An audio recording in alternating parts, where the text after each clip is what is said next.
पूर्णमिदं पूर्णात् पूर्णमुदच्यते पूर्णस्य पूर्णमादाय पूर्णमेवावशिष्यते। ॐ शान्ति शान्ति शान्तिः। ॐ गुरुर्ब्रह्मा गुरुर्विष्णुर्गुरुर्देवो महेश्वरः गुरुसाक्षात् परं ब्रह्म तस्मै श्रीगुरवे नमः। शङ्करं शङ्कराचार्यं केशवं बादरायणं सूत्रभाष्यकृतौ वन्दे भगवन्तौ पुनः पुनः। ईश्वरो गुरुरात्मेति मूर्तिभेदविभागिने व्योमवद्व्याप्तदेहाय दक्षिणामूर्तये नमः। सदाशिवसमारम्भां शङ्कराचार्यमध्यमाम् अस्मदाचार्यपर्यन्तां वन्दे गुरुपरम्पराम्।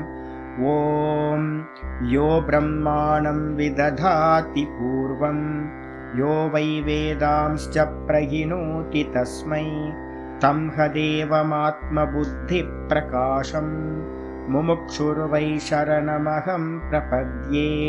ॐ शान्ति शान्ति शान्तिः। ॐ असतो मा सद्गमय तमसो मा ज्योतिर्गमय मृत्योर्मामृतं गमय। ॐ शान्ति शान्ति शान्तिः।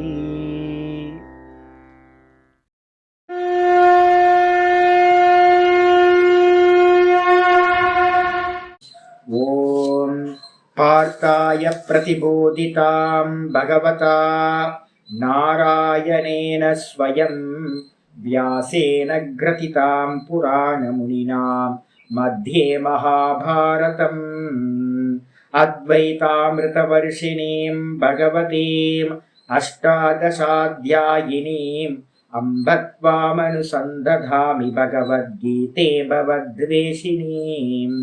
नमोऽस्तु ते व्यासविशालबुद्धे पुल्लारविन्दायतपत्रनेत्र येन त्वया भारततैलपूर्णः प्रज्वालितो ज्ञानमयप्रदीपः प्रपन्नपारिजाताय स्तोत्रवेत्रैकपाणये ज्ञानमुद्राय कृष्णाय गीतामृतदुहे नमः।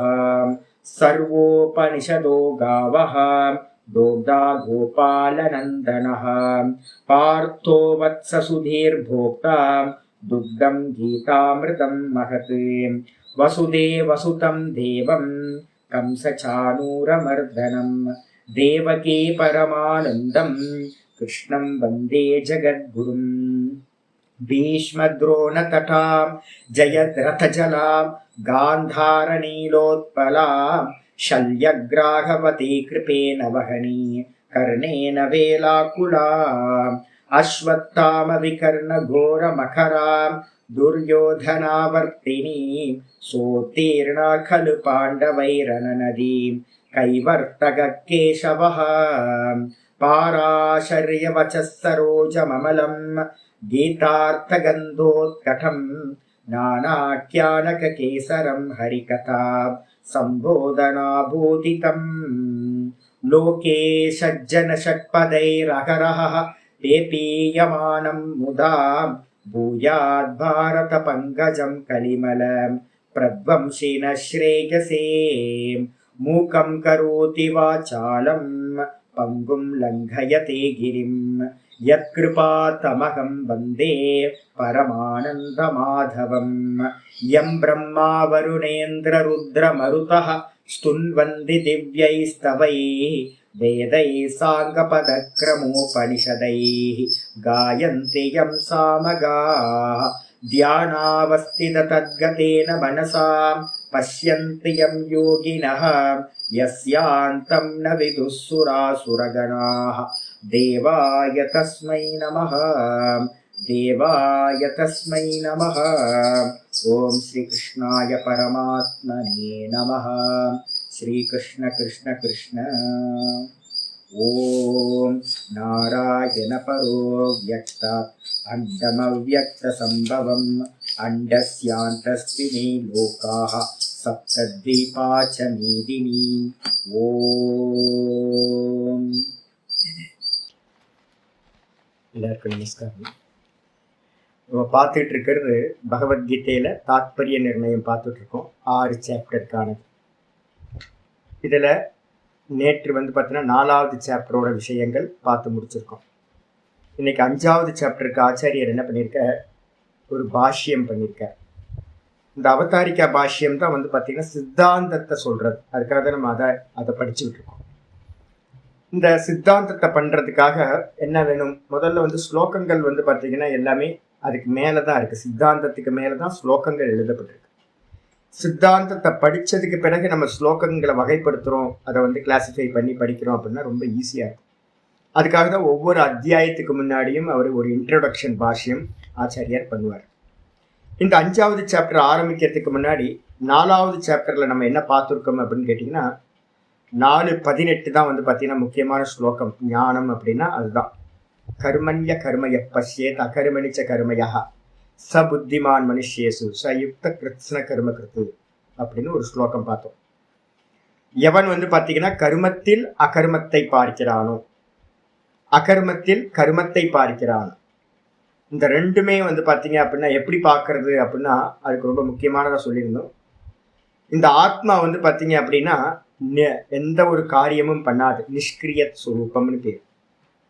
அப்போ கர்மா நடந்துகிட்டு இருக்கும் போது கூட பார்த்தீங்கன்னா அந்த கர்மத்துல பார்த்தீங்கன்னா பின்னாடி இருக்கக்கூடிய அந்த நான் அப்படின்றது நிஷ்கிரிய ஆத்மஸ்வரூபம். அது பார்த்தீங்கன்னா எந்த ஒரு கர்மமும் இல்லாது. இப்போ நான் பாடம் படிச்சு கொடுக்குறேன் அப்படின்னா பாடம் படிச்சு கொடுக்கும் போது கூட பார்த்தீங்கன்னா இந்த தேகம், இந்த மனசு இதெல்லாம் தான் ஆக்ஷன்ல இருக்கக்கூடிய, பின்பக்கம் இருக்கக்கூடிய அந்த நான் அப்படின்றது வெறும் பார்ப்பவனா இருக்கிறது. அதுல எந்த ஒரு காரியமும் நடக்கவே இல்லை. அப்ப இந்த விதமா ஒருத்தன் பார்த்தீங்கன்னா காரியம் நடக்கும் போது கூட நான் காரியம் செய்யவில்லை, கர்மம் நடக்கவில்லை அப்படின்னு பாக்குறது. அதே மாதிரி பார்த்தீங்கன்னா நான் சும்மா இருக்கிறேன் அப்படின்னு சொல்லும் போது கூட வாஸ்தவத்துல சும்மா இல்லை. நிறைய பேர் நம்ம லோக்கத்துல எல்லாம் சொல்றோம் நான் சும்மா இருக்கேன் சும்மா இருக்கேன் அப்படின்னு. சும்மா இருக்கும் போது கூட பார்த்தீங்கன்னா அது கூட பார்த்தீங்கன்னா ஒரு டூயர்ஷிப்புக்கு ஆப்போசிட்டா இருக்கிறது. நான் காரியம் பண்றேன், நான் காரியம் பண்ணலை, நான் இது நாள் வரைக்கும் வேலை செஞ்சுக்கிட்டு இருந்தேன், இப்ப வேலை செய்யலை அப்படின்றது. அப்ப அதுவும் கூட பார்த்தீங்கன்னா சும்மா இருத்தலும் கூட ஒரு கர்மம் தான். அப்ப யாராவது சும்மா இருக்காங்கன்னா அந்த இதுல இவன் சும்மா இருக்காங்கன்னு சொல்லலை. ஏன்னா சும்மா இருத்தல் அப்படின்றது எதோடது சுரூபம்னா ஆத்மாவோட சுரூபம். அப்ப ஆத்மாவோட சுரூபத்துக்கு அந்நியமா இந்த லோகத்துல யாரெல்லாம் சும்மா இருந்துகிட்டு நான் சும்மா இருக்கிறேன்னு சொல்றாங்களோ அவங்க சும்மா இல்லை. அங்க கர்மா நடந்துகிட்டு இருக்கு. அங்க பார்த்தீங்கன்னா வேற வேற காரியங்கள் நடந்துகிட்டு இருக்கு. அபிமானம் இன்னும் போகலை அப்படின்னு அர்த்தம். அப்போ அகர்மத்தில் கர்மத்தை பார்க்கிறான் அப்படின்னு அர்த்தம். அப்போ பார்த்தீங்கன்னா இந்த ஞானம் ஒருத்தனுக்கு எவனுக்கு இருக்கோ அவன் எல்லா கர்மங்களையும் செய்து முடித்தவனாகிறான். அவன்தான் மனிதர்கள் மத்தியில் ரொம்பவும் புத்திசாலி, அவன்தான் புத்திமான் அப்படின்னு பார்த்தீங்கன்னா 18வது ஸ்லோகம் சொல்லிச்சு. சொன்னதுக்கு பிறகு பார்த்தீங்கன்னா 2 ஸ்லோகங்கள் நான் இது பண்ணியிருந்தேன். 18க்கு அப்புறம் 19, 20 பார்த்தீங்கன்னா 2 ஸ்லோகங்கள் பார்த்தீங்கன்னா யாருக்கு அப்படின்னா இந்த கிரகஸ்தாசிரமத்தில் இருக்கிறவங்களுக்காக. கிரகஸ்தாசிரமத்தில் ஏதோ கமிட்மெண்ட், எல்லாத்துக்கும் சால்ஜாப்பு சொல்ல முடியாது, ஏதோ ஒரு கமிட்மெண்ட், விட்டு போக முடியாத அளவுக்கு ஏதோ ஒரு பெரிய கமிட்மெண்ட், அதனால சந்நியாசம் எடுத்துக்க முடியாமல் அங்கே இருக்காங்க அப்படின்னா அவங்களுக்காக பார்த்தீங்க அப்படின்னா கர்ம பலனில் ஆசையை விட்டுட்டு சங்கல்பத்தை விட்டுட்டு கர்மத்தை பண்ண சொல்லியிருக்கு. ஆத்ம ஞானத்தை நின்றுட்டு இந்த ஞானத்தை 18th ஸ்லோகத்துல சொல்லப்பட்ட ஞானத்தை வச்சுக்கிட்டு. அதே சன்னியாசிகளா இருக்காங்க அப்படின்னா அவங்களுக்கு எந்த ஒரு கமிட்மெண்ட்டும் இல்லை அப்படின்னா அவங்க சன்னியாசம் எடுத்துக்கணும். எதுக்காக அப்படின்னா சம்பாதிக்கப்பட்ட ஞானத்தை நிஷ்டையா மாத்திக்கிறதுக்காக சந்நியாசம் சொல்லப்பட்டிருக்கு. இதுதான் பார்த்தீங்கன்னா 21, 22 2 ஸ்லோகங்கள் பார்த்தீங்கன்னா யாருக்காக அப்படின்னா சன்னியாசிகளுக்கு சொல்லப்பட்டது. அப்ப இந்த சொன்னதுக்கு பிறகு பார்த்தீங்கன்னா இப்ப இவனுக்கு பார்த்தீங்கன்னா யாருக்கு, நம்ம அர்ஜுனனுக்கு பார்த்தீங்கன்னா ஒரு சந்தேகம் வருது. 5வது சாப்டர் ஆரம்பிக்கும் போதே அவன் கேட்கிறான். அர்ஜுனன் பார்த்தீங்கன்னா முதல் ஸ்லோகத்திலேயே கேள்வி கேட்கிறான். சந்நியாசம் கர்மனாம் கிருஷ்ண புனர் யோகம் ச சம்சசி எச்ரேய ஏத்தையோர் யோகம் தன்மே ப்ரூகி சுனிச்சிதம். கிருஷ்ணா நீ பார்த்தீங்கன்னா சந்நியாசத்தை பத்தியும் பேசுற, கர்மயோகத்தை பத்தியும் பேசுற. இந்த ரெண்டுத்துல வந்து பாத்தீங்கன்னா எது சிறந்தது, ஏதாவது ஒண்ணு எனக்கு சொல்லு அப்படின்னு அவன் சொல்றான். ஏன்னா அவனுக்கு இன்னும் புரியல தான் யார், தனக்கு என்ன அருகதை இருக்கு, தனக்கு எதுல அதிகாரித்துவம் இருக்கு அப்படின்னு அவனுக்கு தெரியல. அதை கேட்ட மாத்திரத்துல வந்து பாத்தீங்கன்னா ஆச்சாரியர் என்ன பண்றாரு அப்படின்னு கேட்டீங்கன்னா சிஷ்யனுக்கு ஏத்த மாதிரி பதில் சொல்றது. இதுதான் வந்து பாக்குறது. ஒரே கேள்வியா கூட இருந்தாலும் கூட ஆளுக்கு ஏத்த மாதிரி வந்து பாத்தீங்க அப்படின்னா பதில் வந்து சொல்லப்படுது. என்ன சொல்றாரு அப்படின்னா சந்நியாச கர்மயோகஸ்ச நிஸ்ரேயசகரா உபவ். ஆச்சாரியர் பகவான் வந்து ஸ்ரீகிருஷ்ணர் வந்து பதில் சொல்றார். சந்நியாசம் கர்மயோகம் இந்த ரெண்டுமே வந்து பாத்தீங்கன்னா என்ன கொடுக்கக்கூடியது, மோட்சத்தை தரக்கூடியது. முக்கியமானது மோட்சத்தை தரக்கூடியது.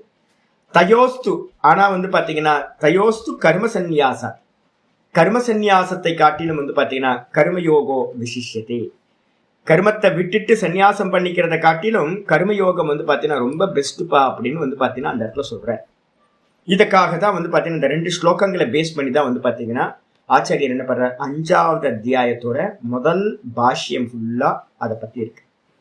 இந்த இதுல வந்து பாத்தீங்கன்னா ஆச்சாரியர் ஆரம்பிக்கும் போதே என்ன பண்ணார் அப்படின்னு கேட்டீங்கன்னா சொல்றார். என்ன அப்படின்னு கேட்டீங்கன்னா இந்த ரெண்டுத்திலையும் வந்து பாத்தீங்கன்னா கர்ம அனுஷ்டானம், சந்நியாசம்னா கர்ம தியாகம், இந்த ரெண்டுத்திலையும் எப்படிப்பட்டது அப்படின்னு கேட்கும்போது ஆச்சாரியர் வந்து பாத்தீங்கன்னா உங்களுக்கு 3வது பேஜ்ல இது அனுப்பியிருந்த வச்சிருந்தீங்க அப்படின்னா 3வது பேஜ்லயே இருக்கும். கதி ஸ்திதிவத்து பரஸ்பர விரோதாத் அப்படின்னு ஒரு ஹேத்து சொல்ற. முக்கியமான லாஜிக் வந்து பாத்தீங்கன்னா இதுதான். அதாவது வந்து பாத்தீங்க அப்படின்னா கதி அப்படின்னா நடக்கிறது, ஓடுறது. ஸ்திதி அப்படின்னா என்னன்னா ஒரு இடத்துல நிக்கிறது. இந்த ரெண்டும் வந்து பாத்தீங்கன்னா ஏக்க சமயத்துல பரஸ்பர விரோதா, ஏக்க சமயத்துல ஒருத்தனால பண்ண முடியாது. யுகபத்து அசம்பவம். ஒரே காலத்துல நிக்கிறதும் அதே காலத்துல நடக்கிறதும் சம்பவம் இல்லை. நடந்தா நிக்க முடியாது, நின்னா நடக்க முடியாது. இதே மாதிரிதான் கர்மயோகம்ன்றது வந்து பாத்தீங்க அப்படின்னா ஒரு ஆக்ஷன். அதே நேரத்துல ஞான நிஷ்டைக்காக என்ன பண்ணணும்னு கேட்டீங்கன்னா நிக்கணும். நிக்கிறது தான் வந்து பாத்தீங்கன்னா ஞான நிஷ்டை. நடக்கிறதுன்றது கர்மயோகம். இந்த ரெண்டுமே பரஸ்பர விரோதம். கர்மமா இருக்கட்டும் கர்ம யோகமா இருக்கட்டும், ரெண்டுத்துலயும் ஆக்ஷன் இருக்கு. அப்ப ரெண்டுமே வந்து பாத்தீங்கன்னா பொருந்தவே பொருந்தாது அப்படின்னு ஆச்சாரியார் வந்து பாத்தீங்கன்னா அங்க சொல்ற. அப்ப எதுக்காக வந்து பாத்தீங்கன்னா கிருஷ்ணர் வந்து பாத்தீங்கன்னா அர்ஜுனனுக்கு சொல்லும் போது என்ன சொல்றார், உனக்கு வந்து கர்ம சந்நியாசத்தை காட்டிலும் ரெண்டுமே மோட்சத்தை தரக்கூடியதான், கர்மயோகம் கர்ம சந்நியாசம். ஆனா ரெண்டுத்தை காட்டிலும் உனக்கு எது அப்படின்னா சந்நியாசத்தை காட்டிலும் கர்மயோகம் ரொம்ப சிறந்தது அப்படின்னு ஏன் சொல்றார் அப்படின்னு கேள்வி வந்துச்சு அப்படின்னா அதை புரிஞ்சுக்கணும். எங்க வந்து பாத்தீங்கன்னா கர்மயோகம் பார்ட் வருது அப்படின்னா, கர்மயோகத்தோட பார்ட் எப்ப வருது அப்படின்னு கேட்டீங்கன்னா மோட்ச மார்க்கத்துல பிரவருத்தி பண்றவனுக்கு மட்டும்தான் இந்த கர்மயோகம் ஃபர்ஸ்ட் ஸ்டெப்பா சொல்றோம். இப்ப நான் வரும்போதே வந்து பாத்தீங்கன்னா ஒரு கிரிவ பிரதட்சிணத்தை பத்தி ஒரு வீடியோ பார்த்துட்டு வர வரைக்கும் வந்து பாத்தீங்கன்னா கிரி பிரதட்சிணத்துக்கு யாரோ ஒருத்தர் வீடியோ போட்டிருக்கார், ரொம்ப நல்லா போட்டிருக்கார். அவர் என்ன பண்றாரு அப்படின்னு கேட்டீங்கன்னா கிரி பிரதட்சிணத்தை வந்து பாத்தீங்கன்னா மொத்தம் 8 லிங்கங்கள் இருக்கு. இந்த லிங்கத்தெல்லாம் அவர் என்ன பண்றார், அருணாச்சலேஸ்வரர் கோயிலுக்கு போனா அதனால என்ன பிரயோஜனம் கிடைக்கும், அக்னி லிங்கத்துல இருந்து ஒவ்வொரு லிங்கத்துக்கும் வந்து பாத்தீங்கன்னா என்னென்ன பிரயோஜனம் அப்படின்னு அங்க இருந்து இந்த ராசிக்காரங்களுக்கு இந்த பிரயோஜனம் நடக்கும், கடன் தொல்லை தீரும், அதுக்கப்புறம் வந்து பாத்தீங்கன்னா எதிரிகள் வந்து பாத்தீங்கன்னா நாசமாவார்கள், நல்ல பதவி கிடைக்கும், குழந்தைங்கெல்லாம் சௌக்கியமா இருப்பாங்க, தனம் தானியம் நல்லா உண்டாகும், ஆயுள் விருத்தியாகும். இது மாதிரி வந்து பாத்தீங்கன்னா ஒவ்வொரு லிங்கத்துக்கும் அவர் உட்கார்ந்து, எங்களுக்கே தெரியாது இவ்வளவு நாள் இங்க இருக்கோம், வருஷக்கணக்கா இங்க இருக்கோம், எனக்கு ஆச்சரியமா இருந்துச்சு. நமக்கு இது வரைக்கும் வந்து பாத்தீங்கன்னா இதெல்லாம் தெரியவே தெரியாது. இந்த யூடியூபர் வந்து பாத்தீங்க அப்படின்னா எல்லாத்தையும் நல்லா சர்ச் பண்ணி, அப்ப சுத்துறவங்க எல்லாரும் வந்து பாத்தீங்கன்னா ஒவ்வொருத்தருக்கே பேட்டி எடுக்கும் போது எல்லாருமே இந்த விஷயத்த சொல்றாங்க. அப்ப கர்மம் வந்து பாத்தீங்கன்னா நிறைய பேர் வந்து பாத்தீங்கன்னா கர்மம் பண்றாங்க, அவங்களுக்கு வந்து மோட்சம் வந்து பாத்தீங்கன்னா லட்சியம் இல்லை. மோட்சம் லட்சியம் இல்லை. கிரி பிரதட்சிணம் பண்றாங்க, பூஜைகள் பண்றாங்க, எல்லாம் பண்றாங்க, ஆனா மோட்சம் லட்சியம் இல்லை. இந்த லௌகிகத்துல ஜெயம் பண்ணணும்ன்ற லட்சியம் தான். அப்ப கர்மயோகம் வந்து எங்க வருது அப்படின்னு கேட்டீங்கன்னா கர்மயோகத்தோட ஃபர்ஸ்ட் இதே வந்து பாத்தீங்கன்னா மோட்சம் அடையணும்னு நினைக்கிறவன். மோட்சம் அடையணும்னா என்னது அப்படின்னா 6வது அத்தியாயத்துல சொல்லப்பட்ட மாதிரி யோகத்துல நிக்கணும் அப்படின்னு நினைக்கிறவனுக்கு தான் இந்த கர்மயோகம் வந்து பாத்தீங்கன்னா முதல் ஸ்டெப்பா சொல்லப்பட்டிருக்கு. கர்மயோகம் கர்மமாவே இருந்தாலும் கூட யோகமா அனுஷ்டானம் பண்ணும் போது 4வது அத்தியாயத்திலேயே சொல்லியாச்சு, என்ன பண்ணணும் அப்படின்னு கேட்டீங்கன்னா, அந்த யோகமா பண்ணும்போது வந்து உங்களுக்கு ரொம்ப அனுகிரகத்தை கொடுக்குது. 3வது சாப்டர்ல 8, 9, 15 அப்புறம் 30 4 ஸ்லோகங்கள் சொல்லியிருக்கேன். என்ன அப்படின்னு கேட்டீங்கன்னா, முதல்ல கர்மத்தை பலனை வந்து பார்த்தீங்கன்னா தியாகம் பண்றது, பல தியாகம். அதுக்கு பேர் வந்து பார்த்தீங்கன்னா யஜ்யமா கர்மங்களை பண்றது. இதுக்கப்புறம் வந்து பார்த்தீங்கன்னா அடுத்த ஸ்டெப் சொல்லும்போது 30வது ஸ்லோகத்துல ரொம்ப அருமையா சொல்லுது. 3:30 என்ன சொல்லிச்சு அப்படின்னு கேட்டீங்கன்னா, ரொம்ப தெளிவா சொல்லுது. கர்மத்தையே வந்து பார்த்தீங்கன்னா பகவான் இடத்துல மயி சந்நியஸ்ய கர்மான், என்னிடத்துல எல்லா கர்மங்களையும் சமர்ப்பணம் பண்ணிடு அப்படின்னு சொல்லுது. அப்ப கர்ம பல தியாகம், அதுக்கப்புறம் கர்மத்தையே வந்து பார்த்தீங்கன்னா பகவான் இடத்துல சமர்ப்பணம் பண்ணிட்டு வெறும் ஸ்லேவா இருக்கிறது. இந்த 2 வந்து பார்த்தீங்கன்னா எதுக்கு சுவாமி அப்படின்னு கேட்டீங்கன்னா, இந்த நிதித்தியாசனத்துக்கு போகும்போது நமக்கு வந்து எந்த சங்கல்பங்களும் இல்லாம நம்ம வந்து பார்த்தீங்கன்னா குவைட்டா கண்ண மூடி உட்காரத்துக்கு ஒரு சாமர்த்தியம் கிடைக்கணும். அதுக்கு என்ன பேர்னா சமத்துவம் யோக உச்சியது. அப்ப அந்த யோகத்தை அடைஞ்சாதான், சமத்துவம்ன்ற யோகத்தை நீங்க அடைஞ்சாதான் சமாதின்னு சொல்லக்கூடிய யோகத்தை வந்து பார்த்தீங்கன்னா நீங்க 6வது சாப்டர்ல சொல்றத நீங்க ஆத்மால சமாதி பண்றத சம்பவிக்க முடியும். ஸ்தித பிரஜனா நம்ம ஆக முடியும், ஞானியா ஆக முடியும். அப்ப அதுக்கு முதல் ஸ்டெப்பே வந்து பார்த்தீங்கன்னா சமத்துவத்தை சம்பாதிக்கிறதுக்காகத்தான் கர்மயோகம். அப்ப லோகத்துல இருக்கிறவங்க வந்து பார்த்தீங்கன்னா மோட்சம் லட்சியம் இல்லை. அப்ப அவங்க என்ன பண்றாங்க, அவங்களுக்கு வந்து பார்த்தீங்கன்னா கர்ம யோகம் தேவையில்லை, சமத்துவ புத்தி அடையணும்னு அவசியம் இல்லை. அவங்க வந்து பார்த்தீங்கன்னா நிறைய பிரார்த்தனைகள் பண்ணிக்கிட்டு, நிறைய சங்கல்பங்கள் பண்ணிக்கிட்டு, இந்த லௌகிகத்துக்கான விஷயங்களையே அவங்க பிரார்த்தனை பண்ணிட்டு இருக்காங்க. அவங்க கர்மத்தை தான் பண்றாங்க. அப்ப கேள்வி வருது என்னன்னு கேட்டீங்கன்னா, அர்ஜுனன் எந்த விதமா இருக்கான், இல்ல சன்னியாசிகளுக்கு எப்படி அப்படின்னு கேள்வி வருது. ஆச்சாரியர் பாஷ்யத்துல என்ன சொல்றாரு அப்படின்னு கேட்டீங்கன்னா, முக்கியமான விஷயம் சொல்றாரு. அஜ்ஞானியா இருக்கிற ஒருத்தனுக்கு தான் வந்து பாத்தீங்க அப்படின்னா கர்ம சந்நியாசம் வந்து பாத்தீங்கன்னா பொருந்தவே பொருந்தாது. அப்படி எடுத்துக்கிட்டா கூட வந்து பாத்தீங்கன்னா ஆச்சாரியர் சொல்றாரு, ஆபாச சந்நியாசமா தான் ஆயிடும். இந்த உலகத்துல வந்து பாத்தீங்கன்னா சன்னியாசிகளை எல்லாம் பக்கத்துல போய் பாத்தீங்கன்னா தெரியும், சன்னியாசிகள் எல்லாம் விட்ட மாதிரி தான் தெரியுது ஒழிய ஏதோ பேருக்கு எடுத்துட்டு நிறைய பேர் இருக்காங்க. இந்த காவி வஸ்திரம் போட்டுக்கிட்டோம் அப்படின்னா ஒரு பேர், எல்லாம் காலில் விழுந்து நமஸ்காரம் பண்ணுவாங்க, அது தேவையில்லாதெல்லாம் கண்ணில் ஒரு பேர் இதோட இருந்துக்கலாம். இங்கே திருவண்ணாமலையில் நிறைய பேரை நாங்கள் பார்க்குறோம் அது மாதிரி. அப்போ வந்து ஒரு சைடு வந்து பார்த்தீங்கன்னா ஏதோ ஒரு புண்ணியத்தினால சும்மா டம்முன்னு குடிச்சிருந்து ட்ரெஸ்ஸை போட்டுக்கிட்டு பேரை மாற்றிக்கிட்டு அது பாட்டுக்கு என்ஜாய் பண்ணிகிட்டு இருக்கிறது எஸ்கேபிசமாக இருக்கும். இல்லை வந்து பார்த்தீங்கன்னா இந்த சன்னியாசத்தை வேற விதத்துக்கு யூஸ் பண்ணுறது ஆக்சுவலாக இல்லை. சந்நியாசம்ன்றதுக்கு அர்த்தமே என்னது, 21, 22 2 ஸ்லோகங்கள்ல 4வது அத்தியாயத்தை பார்த்தது. ஷாரீரம் கேவலம் கர்ம குருவன் அப்பி ந கில்பிஷம், ரொம்ப முக்கியமானது சொல்லுது. வெறும் சரீரத்தை வந்து பார்த்தீங்கன்னா நிர்வர்த்தனம் பண்றதுக்கு மட்டும் கர்மங்களை பண்ணிக்கிட்டு சதா வந்து பார்த்தீங்கன்னா நிஷ்டையை அடையிறதுக்கான கர்மத்தில் ஈடுபடுறது தான் வந்து பார்த்தீங்கன்னா சந்நியாசம். லௌகிகமான கர்மத்தை பண்றதுக்காக சந்நியாசம் எடுக்கிறது இல்லை. அப்போ எப்போ சுவாமி எடுக்கணும் சந்நியாசம் அப்படின்னா, அதனால்தான் 2வது ஸ்லோகத்திலே ஆச்சாரியர் ரொம்ப தெளிவா சொல்றார், கர்ம சந்நியாசத்தை காட்டிலும் கர்மயோகம் ரொம்ப உயர்ந்தது. இதுதான் வந்து பாத்தீங்கன்னா இவர் திரும்ப திரும்ப திரும்ப திரும்ப அடிச்சுக்கிட்டாரு. நிறைய பேர் வந்து பாத்தீங்கன்னா இந்த போன நூற்றாண்டுல வந்து பாத்தீங்கன்னா விவேகானந்தர் இருக்கும்போது அவர் புரிஞ்சுக்கவே இல்லை. எனக்கு இன்னும் வருத்தமா இருக்கு, ரொம்ப வருத்தம். வந்து பாத்தீங்கன்னா விவேகானந்தரை வந்து பாத்தீங்கன்னா புரிஞ்சுக்கவே இல்லை. விவேகானந்தர் சொன்னார், சன்னியாசிகள் ஏகப்பட்ட பேர் வந்து பாத்தீங்கன்னா எப்படி இருந்தாங்க அப்படின்னா இப்போ அப்படிதான் இருக்காங்க. இங்க திருவண்ணாமலைக்கு வந்தீங்கன்னா எனக்குலாம் துக்கமா இருக்கும். ரிஷிகேஷ் ஹரித்வார்லாம் போனீங்கன்னா அப்படியே சும்மா எதையோ பண்ணிட்டு இருப்பாங்க. நேற்று ஒரு அகோரியோட வீடியோஸ் பார்த்தேன், அவன் போட்டுக்கிட்டே இருக்கான் அகோரி. ஏதோ மோடி மஸ்தான் வேலை பண்றதுக்கு எதுக்குன்னு தெரியல, என்ன லைஃப் ஸ்டைல்னே தெரியல, ஏதோ பண்ணிட்டு இருக்காங்க. ஏதோ மக்களை வந்து அட்ராக்ட் பண்றதுக்காக ஏதோ பண்ணிட்டு இருக்காங்க. அந்த சம்பிரதாயங்கள்லாம் போச்சு, எதுக்காக என்ன ஏது அதெல்லாம் போச்சு. வைராக்கிகளா இருக்கிற அந்த சம்பிரதாயம்லாம் போயிட்டு இப்போ வந்து மோடி மஸ்தான் வேலை பண்ணிட்டு இருக்காங்க. வேற எதுவும் மேஜிக் பண்ற மாதிரி எதையோ பண்ணிட்டு இருக்காங்க. அப்போ எதுக்காக சந்நியாசம்ன்றது தெளிவில்லாமலேயே சந்நியாசத்தை எடுக்கிறத காட்டிலும் எதுக்குன்னு புரிஞ்சு வைராக்கியத்தோட எடுக்கிற சந்நியாசம் தான் உங்களுக்கு நிஷ்டைக்கு கொண்டு போகும். சந்நியாசம் தேவை இல்லவே இல்லை, ஞானத்துக்கு சந்நியாசம் தேவையில்லை. கிரகஸ்தாசிரமத்துல இருந்த கூட ஞானத்தை அடையலாம், ஆனா ஞான நிஷ்டைக்கு சந்நியாசம் அவசியம். சந்நியாசம் தேவை, இதை நல்லா புரிஞ்சுக்கணும். சந்நியாசம் இல்லாமல் ஞான நிஷ்டையை அடையவே முடியாது. இதைதான் 6வது சாப்டர்ல நிரூபணம் பண்ண போறோம். அப்ப சந்நியாசம் எடுக்கிறதே நிஷ்டைக்காக தான். ஒருத்தர் வந்து பாத்தீங்கன்னா அந்த நிஷ்டைக்கு இல்லாம எடுக்கிற சந்நியாசம் என்ன ஆயிடும், சித்த சுத்தியை கொடுக்காதீங்க, என்ன பண்ணுவான், கர்மத்தை தியாகம் பண்ணிடுவான். கர்மத்தை தியாகம் பண்ணிட்டு சும்மாவே உட்கார்ந்து இருக்கிறோம். திருவண்ணாமலையில வந்து பாத்தீங்க அப்படின்னா சும்மாவே உட்கார்ந்து இருக்கிறது. ஐயோ, எதையாவது பண்ணுங்கய்யா, மலை சுத்துங்க, ஈஸ்வரனுக்காக ஏதாவது ஒண்ணு பண்ணுங்க, தபஸ் பண்ணுங்க, எதையாவது ஒண்ணு பண்ணுங்க. விவேகானந்தர் வந்து பாத்தீங்கன்னா பார்த்தார், என்னப்பா இப்படி இருக்காங்க சன்னியாசிகள்லாம் வந்து பாத்தீங்கன்னா புருஷார்த்தத்தை பண்ணாம, புருஷார்த்தத்தை விட்டுட்டு வந்து பாத்தீங்க அப்படின்னா சும்மா வந்து பாத்தீங்கன்னா அப்படியே இருக்கிறது, மெதுவா மெதுவா மெதுவா தாமசத்துல போயிட்டு இருக்காங்களே அப்படின்னு. ஃபுட்பால் விளையாடுங்க அப்படின்னு, ஃபுட்பால் விளையாடுங்க, மாமிசம் சாப்பிடுங்க அப்படின்னு சொன்னார். ஏன்னா ஃபர்ஸ்ட் நீ தமோ குணத்துல இருக்க ரஜோ குணத்துக்கு வா, ஃபர்ஸ்ட் ரஜோ குணத்துல இருந்தா சத்துவ குணத்தை நீ பிராப்தி பண்ண முடியும் அப்படின்னு.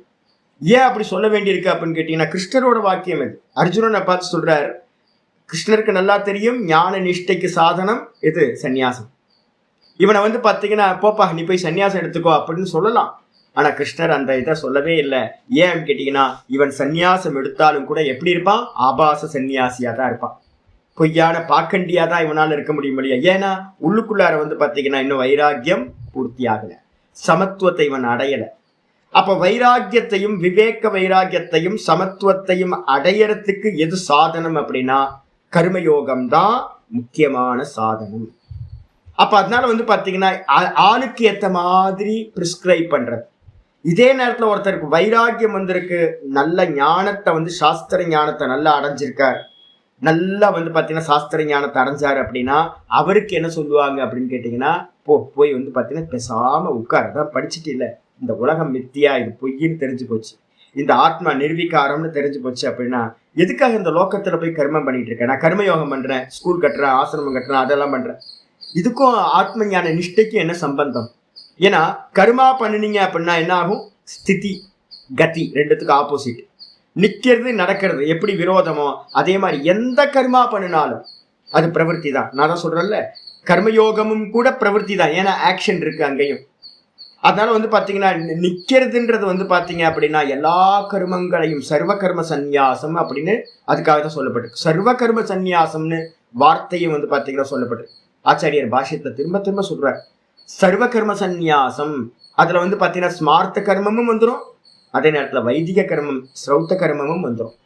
சந்நியாசம் பண்றதுன்றதுக்கு அர்த்தம் வந்து பாத்தீங்கன்னா எல்லா கர்மங்களையும் ஷட் டவுன் பண்ணிட்டு வெறும் மோட்சத்துக்கான பிரவருத்தி, நிஷ்டைக்கான பிரவருத்தியை மட்டும்தான் பண்றது, வேற எந்த காரியம் பண்ணல. சிரவணம் பண்ணியாச்சு, ஆத்மாவை தெரிஞ்சாச்சு, இந்த உலகம் வந்து பாத்தீங்கன்னா பொய், இதுல எதை அடையிறதுக்கு ஒண்ணும் இல்லை, இது வந்து பாத்தீங்கன்னா பூர்ணமதா பூர்ணமிதம், இது பூர்ணமா தான் இருக்கு, பூர்ணம் எங்க இல்லை, என்னோட புத்தியில பூர்ணம் இல்லை அப்படின்னு புரிஞ்சுக்கிட்டு வந்து பாத்தீங்க அப்படின்னா என்ன பண்றது, வெளியில காரியங்கள்லாம் ஷட் டவுன் பண்ணிட்டு நல்லா மனனத்தையும் நிதித்தியாசனத்தையும் பண்றதுக்காக தான் சந்நியாசம் சொல்லப்பட்டிருக்கு அப்படின்னு நல்லா புரிஞ்சுக்கணும். அப்போ வந்து பாத்தீங்க அப்படின்னா ஒருத்தன் வந்து டைரக்டா ஒருத்தன் வந்து சன்னியாசம் எடுத்துக்கிறேன் அப்படின்னா அவனுக்கு சன்னியாசம் கொடுக்க மாட்டார்கள். என்னோட ஆச்சாரியர் வந்து பாத்தீங்கன்னா 2 வச்சனம் ஒரே கேள்விதான், 2 வச்சனம் வந்து பாத்தீங்கன்னா ஒவ்வொரு காலத்துல ஒவ்வொரு வச்சனம் சொன்னார். நான் 1999 வந்து பாத்தீங்கன்னா சுவாமி என்னோட ஆச்சாரிய சுவாமியை பார்த்த மாத்திரத்துல சொன்னேன், சுவாமி நான் போய் சன்னியாசம் எடுத்துக்கிறேன். ஒரு குரூப் வந்து பாத்தீங்கன்னா சுவாமி அனுப்புற ரிஷிகேஷ்ல இருந்து என்னோட குருநாதர்கிட்ட ராமானந்த சுவாமிகிட்ட ஒரு குரூப் அனுப்புற, லெட்டர்லாம் கொடுத்து போய் சன்னியாசம் எடுத்துக்கிறது. எல்லாம் கிளம்பணும்னு எனக்கும் ஒரு கியூரியாசிட்டி, நானும் போய் எடுத்துக்கிறேன்னு. சின்ன குழந்தை, அப்பெல்லாம் சின்ன பையன், நான் ரொம்ப வயசு கம்மி, 22 வயசு 23 வயசு தான். அப்போ வந்து சுவாமிகிட்ட வந்து பார்த்தீங்கன்னா ரொம்ப பிரியமாக சேவை பண்ணிட்டு இருக்கேன். ஏதோ 50 ரூபா ஏதோ ஒரு சாக்லேட் வாங்கி கொடுக்குற மாதிரி எனக்கும் சன்னியாசம் வேணும், என் பேரையும் எழுதிங்க, என் பேரையும் எழுதி என் கூட அனுப்புங்க அப்படின்னு. அவர் வந்து பார்த்தீங்கன்னா அப்போ வந்து பார்த்தீங்கன்னா ரொம்ப கோவப்பட்டார். எனக்கு இப்போ கூட அது அப்படியே பசுமையாக மனசுக்குள்ளார கோவப்பட்டு வந்து பார்த்தீங்கன்னா அதாவது சின்ன பசங்களாம் வந்து தொந்தரவு பண்ணாங்கன்னா, பெரியவங்க பேசுகிற இடத்துல உனக்கு என்ன வேலை போ அப்படின்னு சின்ன பசங்களை விரட்டுவோம்ல, எப்படி விரட்டுவோமோ அதே மாதிரி என்னை வந்து பார்த்தீங்கன்னா போ அந்த பக்கம் அப்படின்ட்டு. எனக்கு புரியவே இல்லையா, நல்லா தானே நம்ம வந்திருக்கோம், வைராக்கியத்தோட வந்திருக்கோம், ஏன் சுவாமி வந்து பார்த்தீங்கன்னா என்னை விரட்டுறாரு அப்படின்னு. இதே வந்து பார்த்தீங்க அப்படின்னா அப்புறம் தனியாக வந்து பார்த்தீங்கன்னா சுவாமி நானும் வாங்கிக்கிறேன் சுவாமி அப்படின்னு தனியாக போய் கேட்கும்போது சொன்னார், அதெல்லாம் சன்னியாசனா உனக்கு என்னன்னு தெரியாது, ஃபர்ஸ்ட் சன்னியாசனம் என்ன நினச்சிக்கிட்டு இருக்கேன், ஏன்னா ட்ரெஸ்ஸு போடுறது நினச்சிக்க, ட்ரெஸ்ஸு போடுறதோ பேர் மாற்றுறதோ சன்னியாசம்லாம் இல்லை. அதனால வந்து பார்த்தீங்கன்னா உனக்கு எப்போ சன்னியாசம்னு தெரியுமோ நல்லா பாடம் படி, நல்ல பிரஸ்தான திரயத்தை சிரவணம் பண்ணு, அதுக்கப்புறம் பார்க்கலாம் அப்படின்ட்டு. அதுக்கப்புறம் ஒரு 6 வருஷம் கழிச்சு திரும்பவும் வந்து பார்த்தீங்கன்னா இதே வார்த்தையை சுவாமிகிட்ட போய் நான் இதே அப்ளிகேஷன் வைக்கிறேன், சுவாமி சன்னியாசம் எடுத்துக்கலான்னு நினைக்கிறேன், ஆமாம் இதான் சரியான சமயம் எடுத்துக்கோ. அப்போ ஒரு சமயத்துல வேணான்னு சொன்ன குரு ஆச்சாரிய சுவாமி என்ன பண்றாரு, இன்னொரு சமயத்துல லெட்டர் எழுதி வந்து பாத்தீங்கன்னா, நான் போன்ல சொல்றேன், லெட்டர் எழுதி கொடுக்குறேன், போய் சன்னியாசம் எடுத்துக்கோ அப்படின்னு குரு ஆசிரமத்துக்கு இது பண்றாரு, ரெக்கமெண்ட் பண்றாரு. சேம் என்ன நடந்துச்சு, நடுவுல என்ன நடந்துச்சு அப்படின்னா, முன்னாடி எனக்கு என்னன்னு தெரியாது அப்படின்னு கேட்டீங்கன்னா, சன்னியாசம்னா என்னன்னு தெரியாது, ஃப்ரெஷ் கேண்டிடேட்டா உள்ள வந்திருக்கேன், ரா மெட்டீரியலா இருக்கேன், இந்த புத்தி வந்து கல்டிவேட் ஆகல, பழைய வாசனைகள் எல்லாமே அப்படியே இருக்கு, எதுக்கு சன்னியாசம் எடுக்கிறோம் அப்படின்றதெல்லாம் எந்த நாலேஜும் இல்லை. அப்ப இந்த உலகத்துல வந்து பாத்தீங்கன்னா ஆல்மோஸ்ட் எனக்கு ஒரு நல்ல ஆச்சாரியார் கிடைச்சார், அதனால தெரிஞ்சுது. ஆனா இங்க நிறைய சன்னியாசம் எடுக்கிறது எப்படின்னு கேட்டீங்கன்னா, நல்ல விஷயம் எதுனே தெரியாமையே சன்னியாசம் எடுத்துக்கிறாங்க. அப்ப என்ன பண்ணுவாங்க, சன்னியாசம் எடுத்துட்டு கண்ட கர்மத்தை பண்ணிட்டு இருக்காங்க. கண்ட கர்மம் லிட்ரலா பாத்தீங்கன்னா மனம் போன போக்குல வந்து பாத்தீங்கன்னா சன்னியாசம் எடுத்துட்டு காரியம் பண்றாங்க. மோட்ச மார்க்கத்துல இருக்கிற கர்மத்தை பண்றதே இல்லை, எனக்கு தெரியாது. அதுதான் விஷயம்.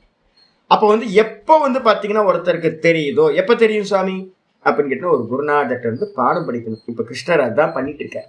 அர்ஜுனனுக்கு வந்து பாத்தீங்கன்னா என்ன பண்ணிருப்பான், அர்ஜுனன் என்ன மாதிரியே மூர்க்கத்தனமா முதல்ல ஒரு நாகா சன்னியாசிட்ட நான் போயிட்டேன், எனக்கு வந்து ஃபிக்ஸ் பண்ணிட்டாங்க, சன்னியாசம் கொடுக்கறதுக்குன்னு ஃபிக்ஸ் பண்ணிட்டாங்க. எனக்கு ஒரே ஆசை, ஐயோ எனக்கு வந்து பாத்தீங்கன்னா சன்னியாசம் கொடுக்க போறாங்க, எனக்கு சன்னியாசம் கொடுக்க போறாங்கன்னு எனக்கு ஒரே சந்தோஷம். இதே மாசம் நவம்பர் மாசம் நல்ல குளிர், மொட்டையை அடிச்சு ஒரு கொட்டையும் போட்டு விட்டு, திருத்ராட்சி கொட்டையும் போட்டு பட்டையும் போட்டு, உனக்கு இன்னும் 2-3 நாள் கழிச்சு சன்னியாசம்பா அப்படின்னு சொன்னோன்னு அப்படியே எனக்கு உலகத்திலேயே அவ்வளவு சந்தோஷம். அப்படியே எனக்கு கல்யாணம் ஏதோ ஒரு டயலாக் வரும், அது மாதிரி எனக்கு சன்னியாசம் எனக்கு சன்னியாசம் அப்படின்னு போறவங்க வரவங்கள்ட்ட எல்லாம் சொல்லிக்கிட்டு சந்தோஷப்பட்டுட்டு இருந்தேன். ஒரு நல்ல பகவான் வந்து ஒரு ஆச்சாரியர் அமைச்சு கொடுத்தார் சன்னியாசம். இந்த மாசத்துலயா, நவம்பர் மாசத்துலயா, யாரு, நாகா பாபாட்டியா, சும்மா எல்லாத்தையும் கழட்டி போடு அப்படின்ட்டு வந்து பாத்தீங்கன்னா என்னோட ஆச்சாரியார் கிடைச்சி என்ன டைவெர்ட் பண்ணார். இல்ல அப்படின்னா என்ன இருக்குன்னு கேட்டீங்கன்னா, நான் இப்போ வந்து பாத்தீங்கன்னா பம்பம் போலேன்னு கஞ்சா அடிச்சுக்கிட்டு நானும் வேற எங்கேயாவது தெரிஞ்சுக்கிட்டு இருப்பேன். என்ன கிரி, நட்டுகிரி, போல்ட்டுகிரி, ஸ்டேஷன் கிரி, நிறைய நாகா பாபாக்கள்ல வந்து பேரெல்லாம் பாத்தீங்க அப்படின்னா விதவிதமான பேர் இருக்கும். போல்ட்டுகிரி, நட்டுகிரி, ஸ்டேஷன் கிரி. ஏன்பா ஸ்டேஷன் கிரின்னு வச்சா, என் சிஷியன் வந்து ஸ்டேஷன்ல கிடைச்சான், அதனால அவனுக்கு ஸ்டேஷன் கிரின்னு பேரு. ஐயோ என்ன வேலைப்பான, காலையில இருந்து சாயந்தரம் வரைக்கும் கஞ்சாவை அடிச்சுக்கிட்டு இருக்க வேண்டியதுதான், எதையாவது பாக்கண்டியா ஏதாவது பண்ணிட்டு. உலகம் ஃபுல்லா நிறைய அது மாதிரி இருக்கு. அப்ப என்ன அர்த்தம் கேட்டீங்கன்னா, சரியான ஒரு குருநாதர் கிடைச்சாதான் இதை சொல்றதுக்கு ஆள் வேணும். அப்ப என்ன சொல்றது அப்படின்னு கேட்டீங்கன்னா, இங்க கிருஷ்ண பரமாத்மா அர்ஜுனனுக்கு சொல்றார். அர்ஜுனனுக்கு கிருஷ்ண பரமாத்மா கிடைக்காம போயிருந்தா அவன் என்ன பண்ணிருப்பான் அப்படின்னு கேட்டீங்கன்னா, அப்பவே அந்த யுத்த காலத்துல அவனுக்கு தோணுச்சு இல்ல, ஐயோ நான் இவங்க எல்லாம் கொல்றதுக்கு பதிலா நான் சன்னியாசம் எடுத்துப்பேன் அப்படின்னு என்ன பண்ணிருப்பான், போயிருப்பான் இமயமய பக்கம் வந்து பாத்தீங்கன்னா போய் சன்னியாசத்தை எடுத்துட்டு இருப்பான். ஆனா அங்க போயிட்டு என்ன பண்ணிருப்பான், இங்க இதை பத்தியே நினைச்சுக்கிட்டு இருந்திருப்பான், எதையாவது தேவையில்லாத எதையாவது பண்ணிட்டு இருந்திருப்பான். அப்ப அர்ஜுனரை வந்து பாத்தீங்கன்னா தடுத்தாட்கொள்ளுதல் அப்படின்னு ஒரு அருமையான இங்க இந்த பக்கம் நம்ம சொல்லுவோம்ல, பகவான் என்ன பண்றார், தடுத்து ஆட்கொள்ளுதல், தன் பக்கம் வந்து பாத்தீங்கன்னா ஸ்வீகாரம் பண்ணி சிஷியனா இது பண்றார், சொல்றார். என்னன்னு கேட்டீங்கன்னா, உனக்கு சன்னியாசத்துல அருகதை இல்லை, அதனால என்ன பண்ண அப்படின்னா ரெண்டுமே இது கர்ம யோகமும் கர்ம சந்நியாசமும் மோட்சத்துக்கான படிகள், ரெண்டுமே மோட்சத்தை கொடுக்கக்கூடியது. முதல் ஸ்டெப் வந்து பாத்தீங்கன்னா கர்மயோகம், கடைசி ஸ்டெப் வந்து பாத்தீங்கன்னா நடுவுல இருக்கிற ஸ்டெப் வந்து பாத்தீங்கன்னா எது, கர்ம சந்நியாசம். என்ன சொல்லியிருக்கோம், முதல்ல கர்மம் கர்மயோகம், அதுக்கப்புறம் கர்மயோகத்தை பண்ணி சித்த சுத்தி அடைஞ்சிங்கன்னா அதோட பர்பஸ் முடிஞ்சோனிய கர்ம சந்நியாசம். கர்ம சந்நியாசத்துக்கு அப்புறம் வந்து சிரவணம், மனனம், நிதித்தியாசனம். அப்ப வந்து பாத்தீங்கன்னா கர்மயோகம் 2வது ஸ்டெப், கர்மம் கர்மயோகம், சித்த சுத்தி, சித்த சுத்திக்கு அப்புறம் வந்து கர்ம தியாகம் 2வது ஸ்டெப்பு, 4வது ஸ்டெப்பு. இதை வச்சுக்கிட்டு தான் என்ன பண்ண போறீங்க, நீங்க நிதித்தியாசனம் வரைக்கும் நீங்க போறீங்க, கர்ம சந்நியாசத்தை விட்டு நிதித்தியாசனம். இல்லைனா அடுத்த ஸ்டெப் எடுத்தீங்கன்னா கர்மம் கர்மயோகம், சித்த சுத்தி அடைஞ்சோனிய சிரவணம், மனனம், மனனத்துக்கு பிறகு டைரக்டா நிதித்தியாசனத்துக்காக சந்நியாசம். அப்ப 2வது ஸ்டெப்பு கர்மயோகம், அதே நேரத்துல 6வது ஸ்டெப் வந்து பாத்தீங்கன்னா கர்ம சந்நியாசம், 7வது ஸ்டெப் நிதித்தியாசனத்துக்கு போயிடலாம். இந்த ஒரு ஸ்டெப். அப்ப வந்து பாத்தீங்க அப்படின்னா இது எல்லாம் ஸ்டெப்ஸ் தான். இதெல்லாம் கர்மயோகமும் எதுக்குன்னா மோட்ச சாதனம், நிஸ்ரேயசத்துக்கு. அதே மாதிரி வந்து பாத்தீங்கன்னா கர்ம சந்நியாசமும் மோட்சத்துக்கு சாதனம். ஆனா உனக்கு எது பெஸ்ட் அப்படின்னு கேட்டீங்கன்னா, எதிர்க்க இருக்கிறவனுக்கு ஏற்ற மாதிரி சொல்றார். இந்த 2த்துலயும் மோட்சம் கொடுக்கிற சாமர்த்தியம் இருந்தாலும் உனக்கு கர்ம சந்நியாசத்தை காட்டிலும் இன்னும் ஏறவே ஆரம்பிக்கல, இவன் கருமியா இருக்கான். அப்ப கருமியா இருக்கிறவனுக்கு முதல் ஸ்டெப்ல இருக்கிறவனுக்கு என்ன சாதனை சொல்லணும்? 2வது ஸ்டெப்ல இருக்கிறது தான்ப்பா நீ பண்ணணும். 5வது ஸ்டெப் 6வது ஸ்டெப்ல இருக்கிற தியாகத்தை, கர்ம தியாகத்தை நீ பண்ணக்கூடாது அப்படின்னு பாத்தீங்கன்னா சொல்றேன். அதனால்தான் இவர் விவேகானந்தர் சொன்னதும் இதே தான், எல்லாம் கர்மயோகத்தை பண்ணுங்க, கர்மயோகத்தை பண்ணுங்க. பாரதியார் சொன்னார், இந்த உலகத்தை பாத்தீங்கன்னா உய்விக்க கூடியது பாத்தீங்கன்னா இந்த கர்மயோகம் ஒன்றே அப்படின்னு. ஏன் அப்படின்னு கேட்டீங்கன்னா, சாஸ்திரம் படிச்சவங்க யாரா இருந்தாலும், இப்ப என்ன தேடி யாரா வராங்க அப்படின்னா கோவப்படுறாங்க நிறைய பேர். கொஞ்சம் இருங்க, மலையை சுத்துங்க, ஒரு பக்தி பண்ணுங்க, சேவை பண்ணுங்க அப்படின்னு, சேவை பண்ணுங்க அப்படின்னு சொன்னாவே எல்லாத்துக்கும் கோவம் வருது. ஏன்னா நம்ம ஏதோ அவங்களோட அதிகாரித்துவத்தை டீக்ரேட் பண்றோமோ அப்படின்னு நினைச்சுக்கிறாங்க. அப்ப டீக்ரேட் பண்றது இல்ல, தகுதியை பாத்தீங்கன்னா இம்ப்ரூவ் பண்றதுக்காகத்தான் இந்த கர்மயோகம் சொல்லப்பட்டிருக்கு. சமத்துவத்தை அடையாமல் ஒருத்தன் பாத்தீங்கன்னா சந்நியாசம் எடுத்துக்கொள்ள கூடாது. புரிஞ்சு போச்சு. இன்னொன்னு பாத்தீங்கன்னா ஆச்சாரியர் ரொம்ப அருமையான வச்சனம் சொல்றாரு. என்னன்னு கேட்டீங்கன்னா, உங்களோட இதுல புக்கில் இருக்கிறது பொதுவாக நான் சொல்லிக்கிட்டே வரேன், நீங்க படிச்சு பாருங்க. அதை நான் பாஷ்யத்தை அங்கங்க இருந்து எடுக்கிறேன். ஆச்சாரியர் சொல்றாரு, ஆத்மவிதோ நிவிருத்த மித்தியா ஞானத்துவாத். ஒருத்தன் ஆத்மாவை அறியறான்னு வச்சுங்களேன். ஆத்மாவை அறிதல்னா என்ன அர்த்தம்? நல்லா தெரிஞ்சுங்க. ஆத்மாவை அறிதல்னா லிட்ரலா தெரிஞ்சுக்கிறது இல்லை, ஒரு கோர்ஸ் முடிச்சோன்னே தெரிஞ்சிச்சு அப்படிலாம் இல்லை. ஆத்மாவை அறிதல் அப்படின்னா நேத்தி சிரவணம் பண்ணி மனனம் பண்ணதுக்கு பிறகு நல்லா பாத்தீங்கன்னா தெரிஞ்சு போயிடும். நல்லா பாத்தீங்கன்னா உருட்டி நல்ல தீவிரமான அபியாசம் பண்ண பண்ண பண்ண பண்ண சாஸ்திர அபியாசம் பண்ண பண்ண சிரவணமும் மனனமும் நல்லா நடந்துச்சு அப்படின்னா என்ன ஆகும் அப்படின்னு கேட்டீங்கன்னா, தான் விசுத்தமான தான் தெரிஞ்சிடும். இந்த விசுத்தமான தான் ஒரு க்ஷணம் தெரிஞ்சாலும் இந்த உலகம் பாத்தீங்கன்னா பொய்ன்னு தெரிஞ்சிருச்சு அப்படின்னா அவனுக்கு பாத்தீங்கன்னா அந்த பொய் அறிவு இருக்குல்ல, இது சத்தியம் இது சத்தியம்ன்ற பொய் அறிவு இருக்கு பாத்தீங்களா, அது நீங்கி போச்சுன்னா அவனுக்கு பேர் தான் ஆத்ம ஞானின்னு பேர். ஆனா ஆத்ம ஞானியோடைய நிஷ்டன் இல்லை. அப்ப ஆத்மவிதோ, ஆத்மாவை அறிந்தவன், நிவிருத்த மித்தியா ஞானத்துவார், அவனுடைய மித்தியா ஞானம் எல்லாமே பாத்தீங்கன்னா நீங்கி போன காரணத்தால் அவன்கிட்ட பாத்தீங்கன்னா எந்த ஒரு மித்தியா ஞானமும் இல்லாமல் போச்சு. சாஸ்திரத்தை திரும்ப திரும்ப திரும்ப சிரவண மனனம் பண்ண பண்ண பண்ண இது பொய் இது பொய் இது பொய் இது பொய், சத்தியம் இல்லை சத்தியம் இல்லை, இது திருஷ்யம் இது திருஷ்யம் அப்படின்னு நல்ல முறையில பாத்தீங்கன்னா பொய்யறிவு எல்லாம் மித்தியா ஞானம் எல்லாம் நிவர்த்தியான நிலையில, அதே நேரத்துல விபரிய ஞான மூலசிய கர்மயோகசிய அவனுக்கு பாத்தீங்கன்னா கர்மயோகம் சித்திக்குமா சுவாமி அப்படின்னு கேட்டீங்கன்னா, அவனுக்கு கர்மயோகம் சித்திக்கவே சித்திக்காது. ஏன் அப்படின்னா கர்மயோகம் எத்தனாவது ஸ்டெப் சொல்லியிருக்கோம்? கர்மயோகம் 2வது ஸ்டெப். 2வது ஸ்டெப்பை பண்ணதுக்கு பிறகுதான் பாத்தீங்கன்னா அடுத்து சித்த சுத்தி அடைஞ்சிருக்கான். சித்த சுத்தி அடைஞ்சதுக்கு அப்புறம் தான் சிரவணம் பண்ணியிருக்கான், மனனம் பண்ணியிருக்கான். மனனத்தோட எண்டில் பாத்தீங்கன்னா எல்லாத்தையும் நேத்தி நேத்தி நேத்தி நேத்தி பண்ணோன தான் அப்படின்றது ஒரிஜினல் தான் தெரிஞ்சு போச்சு. இந்த உலகெல்லாம் பொய் சொப்பன மாதிரின்னு தெரிஞ்சு போச்சு. அப்ப இருக்கிற உலகமே பொய், இந்த தேகம் பொய், மனசு பொய், புத்தி பொய், எல்லாம் பொய், இருக்கிறது ஒரே தத்துவம் ஆத்மா மட்டும்தான், நான் கர்த்தா இல்லை நான் போக்தா இல்லைன்னு ஒருத்தனுக்கு தெரிஞ்சிடுச்சு அப்படின்னா இந்த கர்மயோகம் சித்திக்குமான் சுவாமினா? கர்மயோகம் அவனுக்கு சித்திக்காது. ஒரு சிரவண மனனம் பண்ணினவன் கண்டிப்பாக பாத்தீங்கன்னா கர்மயோகத்தை பண்ணவே முடியாது. ஏன் அப்படின்னா கர்மயோகம் பண்றதுக்கு பாத்தீங்கன்னா என்ன இருக்கணும்? நான் கர்த்தா, நான் போக்தா, நான் சம்சாரி, நான் பாத்தீங்க அப்படின்னா மாட்டிக்கிட்டு இருக்கேன், இதுல இருந்து தப்பிக்கணும், அதுக்கு பாத்தீங்கன்னா கர்மத்தை கர்ம யோகமா பண்ணணும் அப்படின்னு கர்த்திருவ புத்தியில தான் இருந்துகிட்டு என்ன பண்றான் அவன் அந்த கர்மயோகத்தை பண்ண முடியும். அப்போ கர்மயோகம் பண்றதுக்கு பாத்தீங்கன்னா மித்தியா ஞானம் இருக்கணும். தேகத்தை தான் என்றும் கர்த்தா என்றும் நினைக்கிறவனால தான் கர்மயோகம் சித்திக்கும். இந்த இதெல்லாம் பொய்ன்னு ஒருத்தருக்கு நல்ல நிச்சயம் வந்துருச்சு அப்படின்னா அவனுக்கு கர்மயோகம் சித்திக்கவே சித்திக்காது. நல்லா புரிஞ்சுங்க. சொப்பனம் பாத்தீங்கன்னா வேக்கப் ஆகிற வரைக்கும் சொப்பனத்துல இருக்கிறதெல்லாம் சத்தியம். நம்ம சொப்பனத்துல இருக்கிற மாதிரி தான் கர்மயோகம். ஐயோ இது இப்படி ஆயிப்போச்சு அப்படி ஆயிப்போச்சுன்னு ஒருத்தன் வேக்கப் ஆயிட்டானா என்ன ஆயிடும்?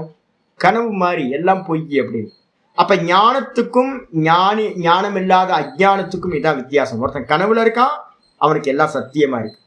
கனவுல இருந்து ஒருத்தன் வேக்கப் ஆயிட்டான், அவன் தான் ஞானின்னு பேர், அவனுக்கு எல்லாம் பொய்யா போச்சு. அப்ப பாத்தீங்கன்னா கர்மயோகம் யாருக்கு சித்திக்கும் அப்படின்னா அஜ்ஞானிகளுக்கு மட்டும்தான் கர்மயோகம் சித்திக்கும். அதனால்தான் கர்மம் கர்ம யோகம். 2வது ஸ்டெப்பா தான் கர்மத்தை பண்ணி கர்ம யோகமா 2வது ஸ்டெப் வச்சிருக்கு. மோட்ச மார்க்கத்துல அதுதான் முதல் ஸ்டெப்பு. ஆனா சித்த சுத்தி அடைஞ்சு அது மூலமா சமத்துவத்தை அடைஞ்சு அதுக்கப்புறம் சிரவணம் மனனம் ஒருத்தன் நல்லா பண்ணி முடிச்சிட்டான் அப்படின்னா அவனுக்கு 6வது ஸ்டெப்பா இருக்கக்கூடிய அந்த கர்ம தியாகம் பாத்தீங்கன்னா திரும்ப கர்ம தியாகத்தை பண்றதுதான் சம்பவிக்க முடிய கர்ம யோகத்தை பண்றது சம்பவிக்காது. மேல ஸ்டெப் ஏறிட்டே போகணும் மொழிய கீழே இறங்க கூடாது. இது நல்லா புரிஞ்சு. அப்ப அதனால பாத்தீங்கன்னா சந்நியாசம் என்பது லாஸ்ட் ஸ்டெப்பு நிதித்தியாசனத்துக்கு ஒரு உபகாரியா இருக்கிறது. அவனுக்கு பாத்தீங்கன்னா இந்த உலகமே போய் தான்ல நிக்கிறது மட்டும்தான் அவனுக்கு பாத்தீங்கன்னா இருக்கும். அதனால அவனுக்கு கர்மயோகம் சொல்லப்படவில்லை. அப்ப யாருக்கு கர்மயோகம்? அஜ்ஞானியா இருந்துகிட்டு நான் கர்த்தான் எவன் நினைச்சிட்டு இருக்கானோ அவனுக்கு அந்த கர்ண சுத்தி இல்லாதவனுக்கு சமத்துவத்தை அடையாதவனுக்கு கர்மயோகம் சொல்லப்பட்டிருக்கு. அதான் ஆச்சாரியா இங்க சொல்றார், விஷய விபரிய ஞான மூலசிய கர்மயோகசிய அசம்பவகசியாத். விபரிய ஞானம்னா பொய்யறிவை மூலமா கொண்டிருக்கிற கர்மயோகம் சிரவண மனனத்தினால அந்த பொய்யறிவு நீங்கின ஒரு ஞானியின் இடத்துல சம்பவிக்கவே முடியாது. இந்த 2 விஷயம் நல்லா புரிஞ்சுக்கணும். ஞானிகள் பாத்தீங்கன்னா எதெல்லாம் பண்றாங்களோ அதுக்கெல்லாம் பேரு லோக சங்கிரகம்னு பேரு.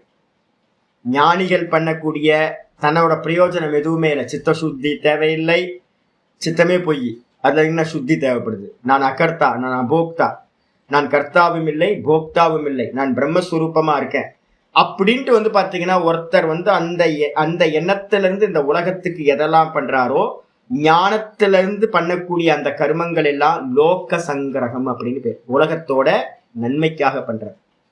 கர்மயோகி பாத்தீங்கன்னா பண்றது லோக சங்கிரகம் இல்ல, அவன் பண்றது தன்னுடைய சித்த சுத்தி உண்டாகணும், எனக்கு சமத்துவம் உண்டாகணும்ன்றதுக்காக பண்றது கர்மயோகம். அப்ப அஜ்ஞானி பண்றது கர்மயோகம், ஞானி பண்றது பாத்தீங்கன்னா லோக சங்கிரகம். ஞானியின் இடத்துல கர்மயோகம் சம்பவிக்கவே முடியாது. அதுக்கப்புறம் ஆச்சாரியர் ரொம்ப முக்கியமான வார்த்தைகள்லாம் சொல்றார்.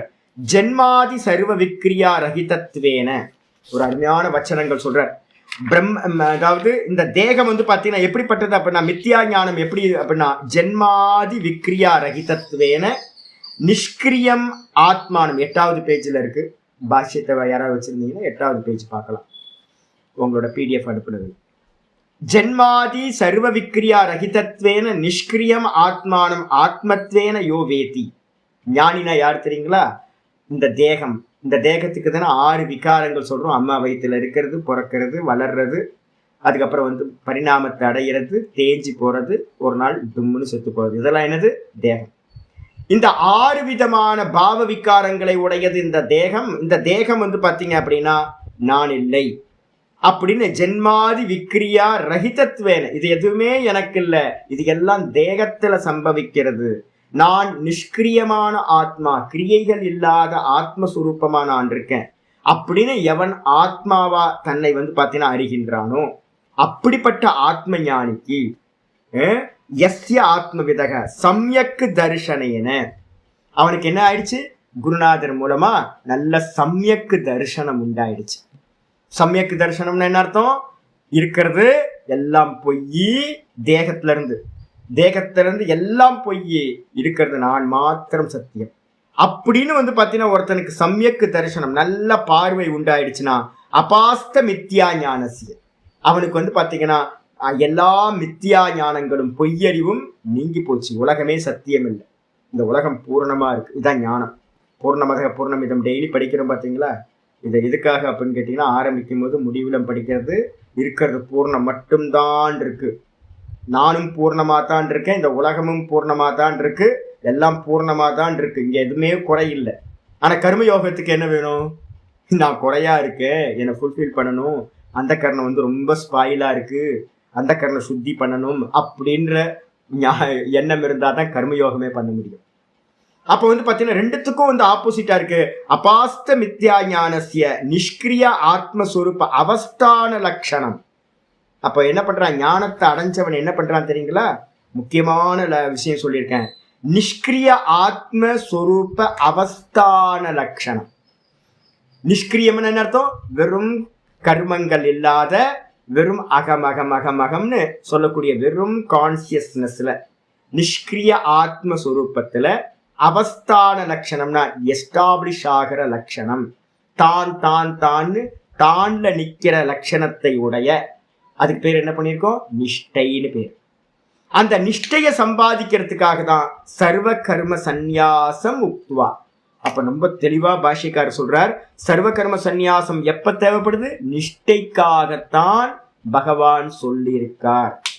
அதாவது தானே உட்காந்து நீங்க கிரகஸ்தர்களா இருந்தாலும் வந்து பாத்தீங்கன்னா பாடம் கேட்டுக்கிட்டு இருக்கீங்கல்ல. இல்ல சன்னியாசம் பண்ணிட்டு தான் பாடம் கேட்கணும் அப்படின்னா, நான் வந்து பாத்தீங்கன்னா ஒரு 3-4 பேர் தான் இருக்காங்க. நான் மட்டும் 4 பேரோட 3 பேரோட தான் பாடம் எடுக்கணும். அப்ப அஜ்ஞானிகளாவே கிரகஸ்தர்கள் எல்லாம் அஜ்ஞானியாவே இருப்பாங்களுடைய, யாருக்கும் எந்த அறிவும் உண்டாகாது. அப்ப வந்து பாத்தீங்கன்னா ஞானத்தை சம்பாதிக்கிறதுக்கு கிரகஸ்தர்களுக்கு வந்து பாத்தீங்கன்னா தகுதி இருந்தாலும் ஞான நிஷ்டைக்கு என்ன பண்ணணும், தான்ல எஸ்டாப்ளிஷ் ஆகணும். அப்படின்னா அதுக்கு வந்து பாத்தீங்கன்னா சர்வ கர்ம சந்நியாசத்தை சொல்லிட்டு, தது விபரீதஸ்ய அவங்களுக்கு ஆப்போசிட்டா வந்து பாத்தீங்கன்னா மித்யா ஞான மூல கர்த்திருவ அபிமான புரசரஸ்ய, யாருக்கு வந்து பொய்யறிவு இருக்கோ, ஞானிகளை விட்டுருங்க, ஞானத்தை நல்லா குருநாதர் அடைஞ்சு சன்னியாசம் எடுத்துக்கிட்டு அவங்க நிஷ்டைக்கு போயிடுறாங்க. அப்ப ஆச்சாரியர் சொல்றதே எதுன்னு கேட்டீங்கன்னா, நிஷ்டைக்காகத்தான் சன்னியாசம். இதை நல்லா புரிஞ்சுங்க மனசுல.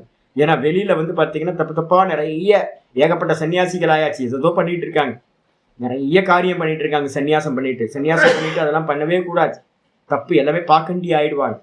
எந்த கர்மமும் இல்லை, லோகத்தோட எந்த விஷயமும் இல்லை. போறது முதல் காரியம் என்னன்னு கேட்டீங்கன்னா, நான் பூர்த்தி ஆகணும், நான் ஞானி ஆகணும். அதுக்கப்புறம் தான் லோக சங்கிரகமே சம்பவிக்கும், இந்த லோகத்துக்கு இதம் சம்பவிக்கும். நீங்க இல்லாம வந்து பாத்தீங்கன்னா ஞானத்தை அடையாமையே நடுவுலையே டைவர்ட் ஆயிட்டீங்கன்னா என்ன ஆகும், நீங்க உங்களுக்கு சங்கிரகம் பண்ணிக்கிட்டே போவீங்க. உங்களுக்கு ஒரு குரூப்பை கிரியேட் பண்ணுவீங்க, சொத்து பத்தெல்லாம் சேர்ப்பீங்க, நிறைய குரூப்பா ஆயிடும். எதுக்காக வந்தோமோ அது நடக்காம போயிடும். அதனால ஒரு ஞானியா பூர்ணமானதுக்கு பிறகு அவனை வச்சுக்கிட்டு நடக்கிற காரியங்கள் தான் லோக சங்கிரகம் அப்படின்னு பேர். ரமண பகவான் வந்து பாத்தீங்கன்னா நல்ல நிஷ்டை அடைஞ்சதுக்கு பிறகுதான் கீழே வந்தார். கீழே வந்து இப்ப பாத்தீங்கன்னா அவர் பேர்ல நடக்கிறது பாத்தீங்கன்னா எத்தனை ஸ்கூல்ஸ், எத்தனை யாரோ எங்கெங்கயோ பண்ணிட்டு இருக்காங்க. ஷில்லாங்ல வந்து பாத்தீங்கன்னா ஒருத்தர் வந்து பாத்தீங்கன்னா ஸ்கூல் வச்சிருக்காரு, ரமணாசிரமம். அவர் வருவார் இங்க, எங்கெங்க இருக்கு, ஷில்லாங் எங்க இருக்கு, திருவண்ணாமலை எங்க இருக்கு, ரமணரோட பேரை வச்சு அங்க ஒரு ஸ்கூல் நடத்திட்டு இருக்காரு. ஆச்சரியமா இருக்கு. எங்க அமெரிக்கால வந்து பாத்தீங்கன்னா ஒரு 2-3 ஸ்கூல்ஸ்லாம் இருக்கு, அங்கங்க வந்து பாத்தீங்கன்னா சேவைகள்லாம் போயிட்டு இருக்கு. அப்போ ஒரு ஞானியை வச்சுக்கிட்டு என்ன நடக்கும், நிறைய காரியங்கள் நடக்கும். ஆனா வந்து ஞானத்தை அடையறதுக்கு முன்னாடி ஒருத்தர் இறங்குறாருன்னா தான் பேர்ல தான் ஏதாவது பண்ணிட்டு இருப்பாங்க. அப்ப வந்து பூர்த்தி ஆகணும். இந்த கர்மயோகம் எப்ப யாருக்கு அப்படின்னு கேட்டீங்கன்னா, மித்யா ஞானத்தை மூலமா கொண்டதுதான் என்னது, கர்த்திருவ புத்தி. நான் கர்த்தா, நான் போக்தா அப்படின்றத முன்னாடி வச்சுக்கிட்டு புரஸ்தரகா சக்ரிய ஆத்மஸ்வரூப அவஸ்தான ரூபஸ்ய. அப்ப கர்மயோகம் பண்றவன்லாம் என்ன பண்றானா, நான் கர்த்தா நான் போக்தா அப்படின்றத வச்சுக்கிட்டு இந்த ஆத்மா வந்து பாத்தீங்கன்னா கிரியைகளோடு கூடியது. யார் ஆத்மானா, நான் கிரியைகள் செய்யக்கூடியவன், என்னோட வந்து பாத்தீங்கன்னா எல்லா விகாரத்தை உடையவன் நான் அப்படின்றதுல இருந்துகிட்டு தான் வந்து பாத்தீங்கன்னா கர்மயோகமானது இங்க சம்பவிக்குது. ஈக சாஸ்திரே தத்திர ஆத்மஸ்வரூப நிரூபண பிரதேசேஷு, எங்கெங்கெல்லாம் இந்த கீதா சாஸ்திரத்துல இந்த கர்மயோகம் விதிக்கப்படுதோ அந்த இடத்துல எல்லாம் நம்ம என்ன பார்க்கலாம் அப்படின்னு கேட்டீங்கன்னா, இப்ப சொல்றத பார்க்கலாம். கர்த்திருவ புத்தி இருக்கும். எங்க கர்த்திருவ புத்தி இருக்கோ, தன்னை தேகம்னு நினைக்கிறானோ, பிறந்தேன் இறந்து போவேன் அப்படின்னு நினைக்கிறானோ, தன்னை சம்சாரின்னு நினைக்கிறானோ, அவனுக்கு தான் வந்து பாத்தீங்கன்னா கர்மயோகத்தை வந்து பாத்தீங்கன்னா பிரிஸ்கிரைப் பண்ணுது சாஸ்திரங்கள். இதை வந்து பாத்தீங்கன்னா 6 அத்தியாயத்துல நம்ம வகைப்படுத்த போறோம். அடுத்த நவமி கிளாஸ்ல இருந்து என்ன பண்ண போறோம், நாளைக்கு ஒரு கிளாஸ் 6வது அத்தியாயம் முடிச்சதுக்கு பிறகு என்ன பண்ண போறோம், நவமியில இருந்து கர்மயோக ஸ்லோகங்கள் எல்லாம் தனியா ஆக்க போறோம், ஞான ஸ்லோகங்கள் எல்லாத்தையும் தனியாக போறோம். அப்ப வந்து பாத்தீங்கன்னா அப்படி பார்க்கும்போது உங்களுக்கு தெரிஞ்சிடும் யாருக்கு என்ன புத்தியோட இருக்கிறவனுக்கு அப்படின்னு ரொம்ப கிளியரா வந்து பாத்தீங்கன்னா நமக்கு அண்டர்ஸ்டாண்ட் ஆகும். அப்ப அதனால வந்து பாத்தீங்க அப்படின்னா கர்மயோகம் பண்ணணும்னாவே அஜ்ஞானம் இருக்கணும், மித்யா ஞானம் பொய்யறிவு அங்க இருக்கணும்.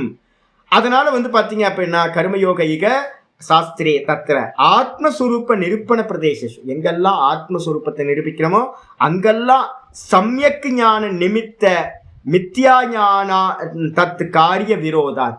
சம்யக் ஞானம்னா இருக்கிறதெல்லாம் போய் நான் கர்த்தா இல்லை போக்தா இல்லை அப்படின்னு தன்னை பத்தின அறிவு, இதெல்லாம் பொய்ன்னு.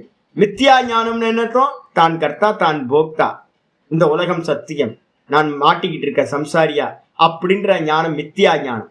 இந்த ரெண்டுமே வந்து பாத்தீங்கன்னா ஒண்ணுக்கு ஒண்ணு வந்து பாத்தீங்கன்னா விரோதமா இருக்கிறதுனால அபாவ பிரதிபத்தியதே, கண்டிப்பா வந்து பாத்தீங்கன்னா ஞானியின் இடத்துல என்ன வராது?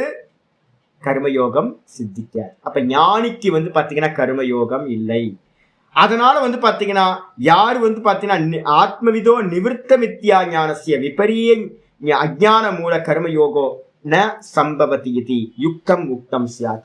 அதனால வந்து ரொம்ப தெளிவா சொல்றார், நல்ல மித்யா ஞானம் நீங்கிய சமயக்கு தரிசனத்தை உடைய ஒரு ஆத்மாவை அறிந்தவனுக்கு கண்டிப்பாக கர்மயோகம் சம்பவிக்கவே சம்பவிக்காது. இப்ப வந்து பாத்தீங்க அர்ஜுனன் வந்து பாத்தீங்கன்னா ஆத்ம ஞானியா இல்லை, ஆத்ம ஞானி இல்லை. அப்ப கிருஷ்ணருக்கு வந்து பாத்தீங்கன்னா இவன் ஆத்ம ஞானி இல்லைன்னு தெரியும். ஒருவேளை இவனுக்கு வந்து பாத்தீங்கன்னா சுவாமி நான் வந்து தேகம் இல்லை, மனசு இல்லை, புத்தி இல்லை, நான் கர்த்தா இல்லை, போக்தா இல்லை, எதுக்காக இந்த யுத்தம் பண்றேன் அப்படின்னு அவன் கேட்டிருந்தான், இந்த வச்சனத்தை அவன் சொல்லியிருந்தான்னு வச்சுங்க, அப்ப என்ன ஆயிருக்கும்? சரிப்பா, கரெக்டுப்பா, நீ சொல்றது சரிதான், போ நீ காட்டுக்கு போ அப்படின்னு அவர் அனுப்பி வச்சிருப்பாரு. அவரே சன்னியாசத்தை கொடுத்து போ நிஷ்டைக்கு போ அப்படின்னு சொல்லியிருப்பார். ஆனா வந்து பாத்தீங்க அப்படின்னா இல்ல, உத்தவருக்கு வந்து பாத்தீங்கன்னா சொல்றார் பாகவதத்துல வந்து பாத்தீங்கன்னா உத்தவருக்கு திரும்பி பார்க்காம போன்றார். என்ன அர்த்தம் தெரியுங்களா? திரும்பி போக்காம போ அப்படின்றார். திரும்ப சொசைட்டி பக்கம் வந்து பாத்தீங்கன்னா அரண்யம் ஈயாத் புனர் ந ஈயாத் ஒரு வச்சனம் இருக்கு மகாபாரதத்துல, ஸ்ருதி வச்சனம் இருக்கு. என்னன்னு கேட்டீங்க அப்படின்னா போ காட்டுக்கு போ, திரும்ப இந்த சொசைட்டி பக்கமே வந்துடாத அப்படின்னு. அப்ப என்ன அர்த்தம்? அரண்யம் ஈயாத் புனர் ந ஈயாத், காட்டுக்கு போ, திரும்ப இந்த பக்கமே பார்க்க கூடாது. அதான் நீ பொய்ன்னு தானே சொல்லிட்டு போயிட்ட, இதெல்லாம் பொய் தானே, அப்ப எதுக்கு இந்த சொசைட்டில வந்து என்ன பண்ண போற, நீ நிஷ்டையை அடையிறதுக்கு போ, திரும்ப வராத அப்படின்னு.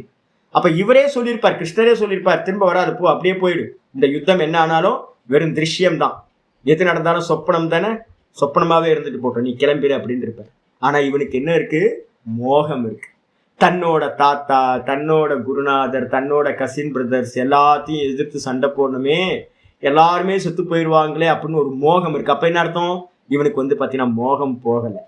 அப்ப மோகம் போகாதவனுக்கு வந்து பாத்தீங்கன்னா சந்நியாசத்தை விதிச்சோம் அப்படின்னா அவனை பாக்கண்டி ஆக்கிரும், அவனை வந்து பாத்தீங்கன்னா லட்சியத்தை அடைய முடியாம போயிடுவான், வேஷதாரியா ஆயிடுவான்னு சொல்லிதான் ஆச்சாரியர் என்ன பண்றார்? கர்மயோகத்தை ரொம்ப சுலாகிச்சு சொல்கின்றார்.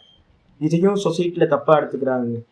ஏன் அப்படின்னு கேட்டீங்கன்னா அந்த ஸ்டெப்ஸ் தெரியாததுனால, நான் திரும்ப திரும்ப சொல்லுவேன்ல, கர்மம் கர்மயோகம், கர்மயோகத்தினால சமத்துவம் அடையிறது, அதான் சித்த சுத்தி. சமத்துவத்துக்கு அப்புறம் கர்மத்தோட பர்பஸ் முடிஞ்சு போச்சுங்க. சமத்துவத்தை அடையிறதுக்காக தான் கர்மயோகம். இந்த சமத்துவம் அடைஞ்சோனையே லாபம் நஷ்டம் மானம் அபமானம் எல்லா டுவாலிட்டிலையும் மனசு என்ன ஆயிடும்? ஸ்டெபிலிட்டி வந்துடும்.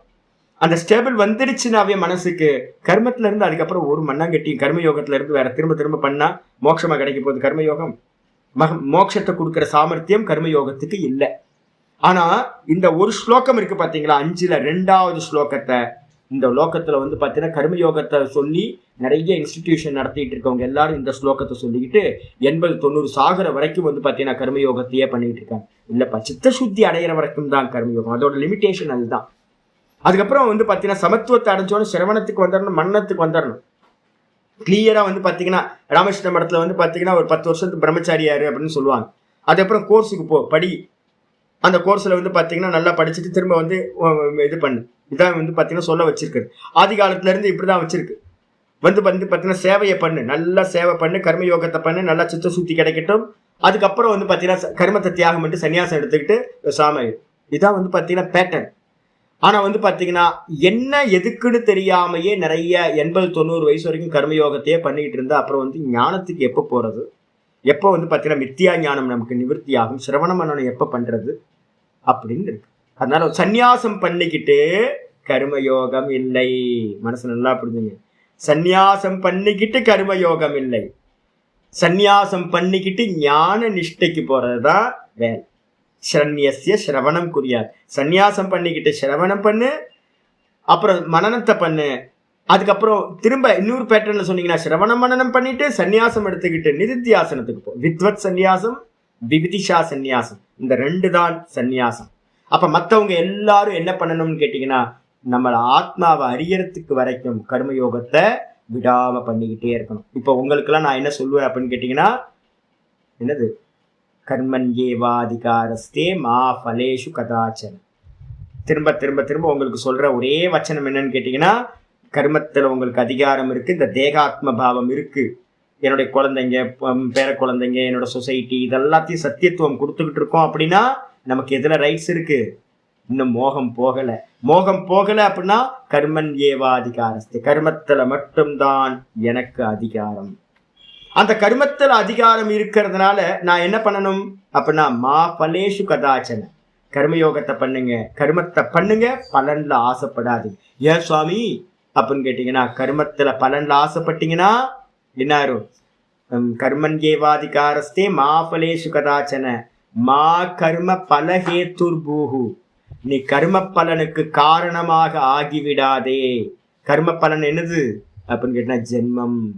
அடுத்தடுத்த ஜென்மம் நீங்க கேட்டீங்கன்னா அடுத்தடுத்த ஜென்மம் கிடைச்சிரும். அதனால கர்ம பலனை கேட்கவே கேட்காதீங்க. அதோட சம்பந்தமே வச்சுக்காம கர்மத்தை நிஷ்காமியமா பண்ணிக்கிட்டே வாங்க. மெதுவா மெதுவா அந்த கர்ண சுத்தி வர வர வர வர இந்த ஆத்மாவை பத்தின ஞானம் மெதுவா வர ஆரம்பிச்சிடும். அதுக்கப்புறம் நல்ல ஒரு பரிபக்குவம் வரும்போது இதெல்லாம் பொய்ன்னு சர்வத்தையும் விட்டுட்டு வெறும் ஆத்மால மட்டும் சர்வ கர்மங்களையும் தியாகம் பண்ணிட்டு வெறும் தான் தான் தான் தான் தான் நிக்கிற அபியாசத்தை பண்ணலாம். அது வரைக்கும் கர்மத்தை விட்டுறாதீங்க.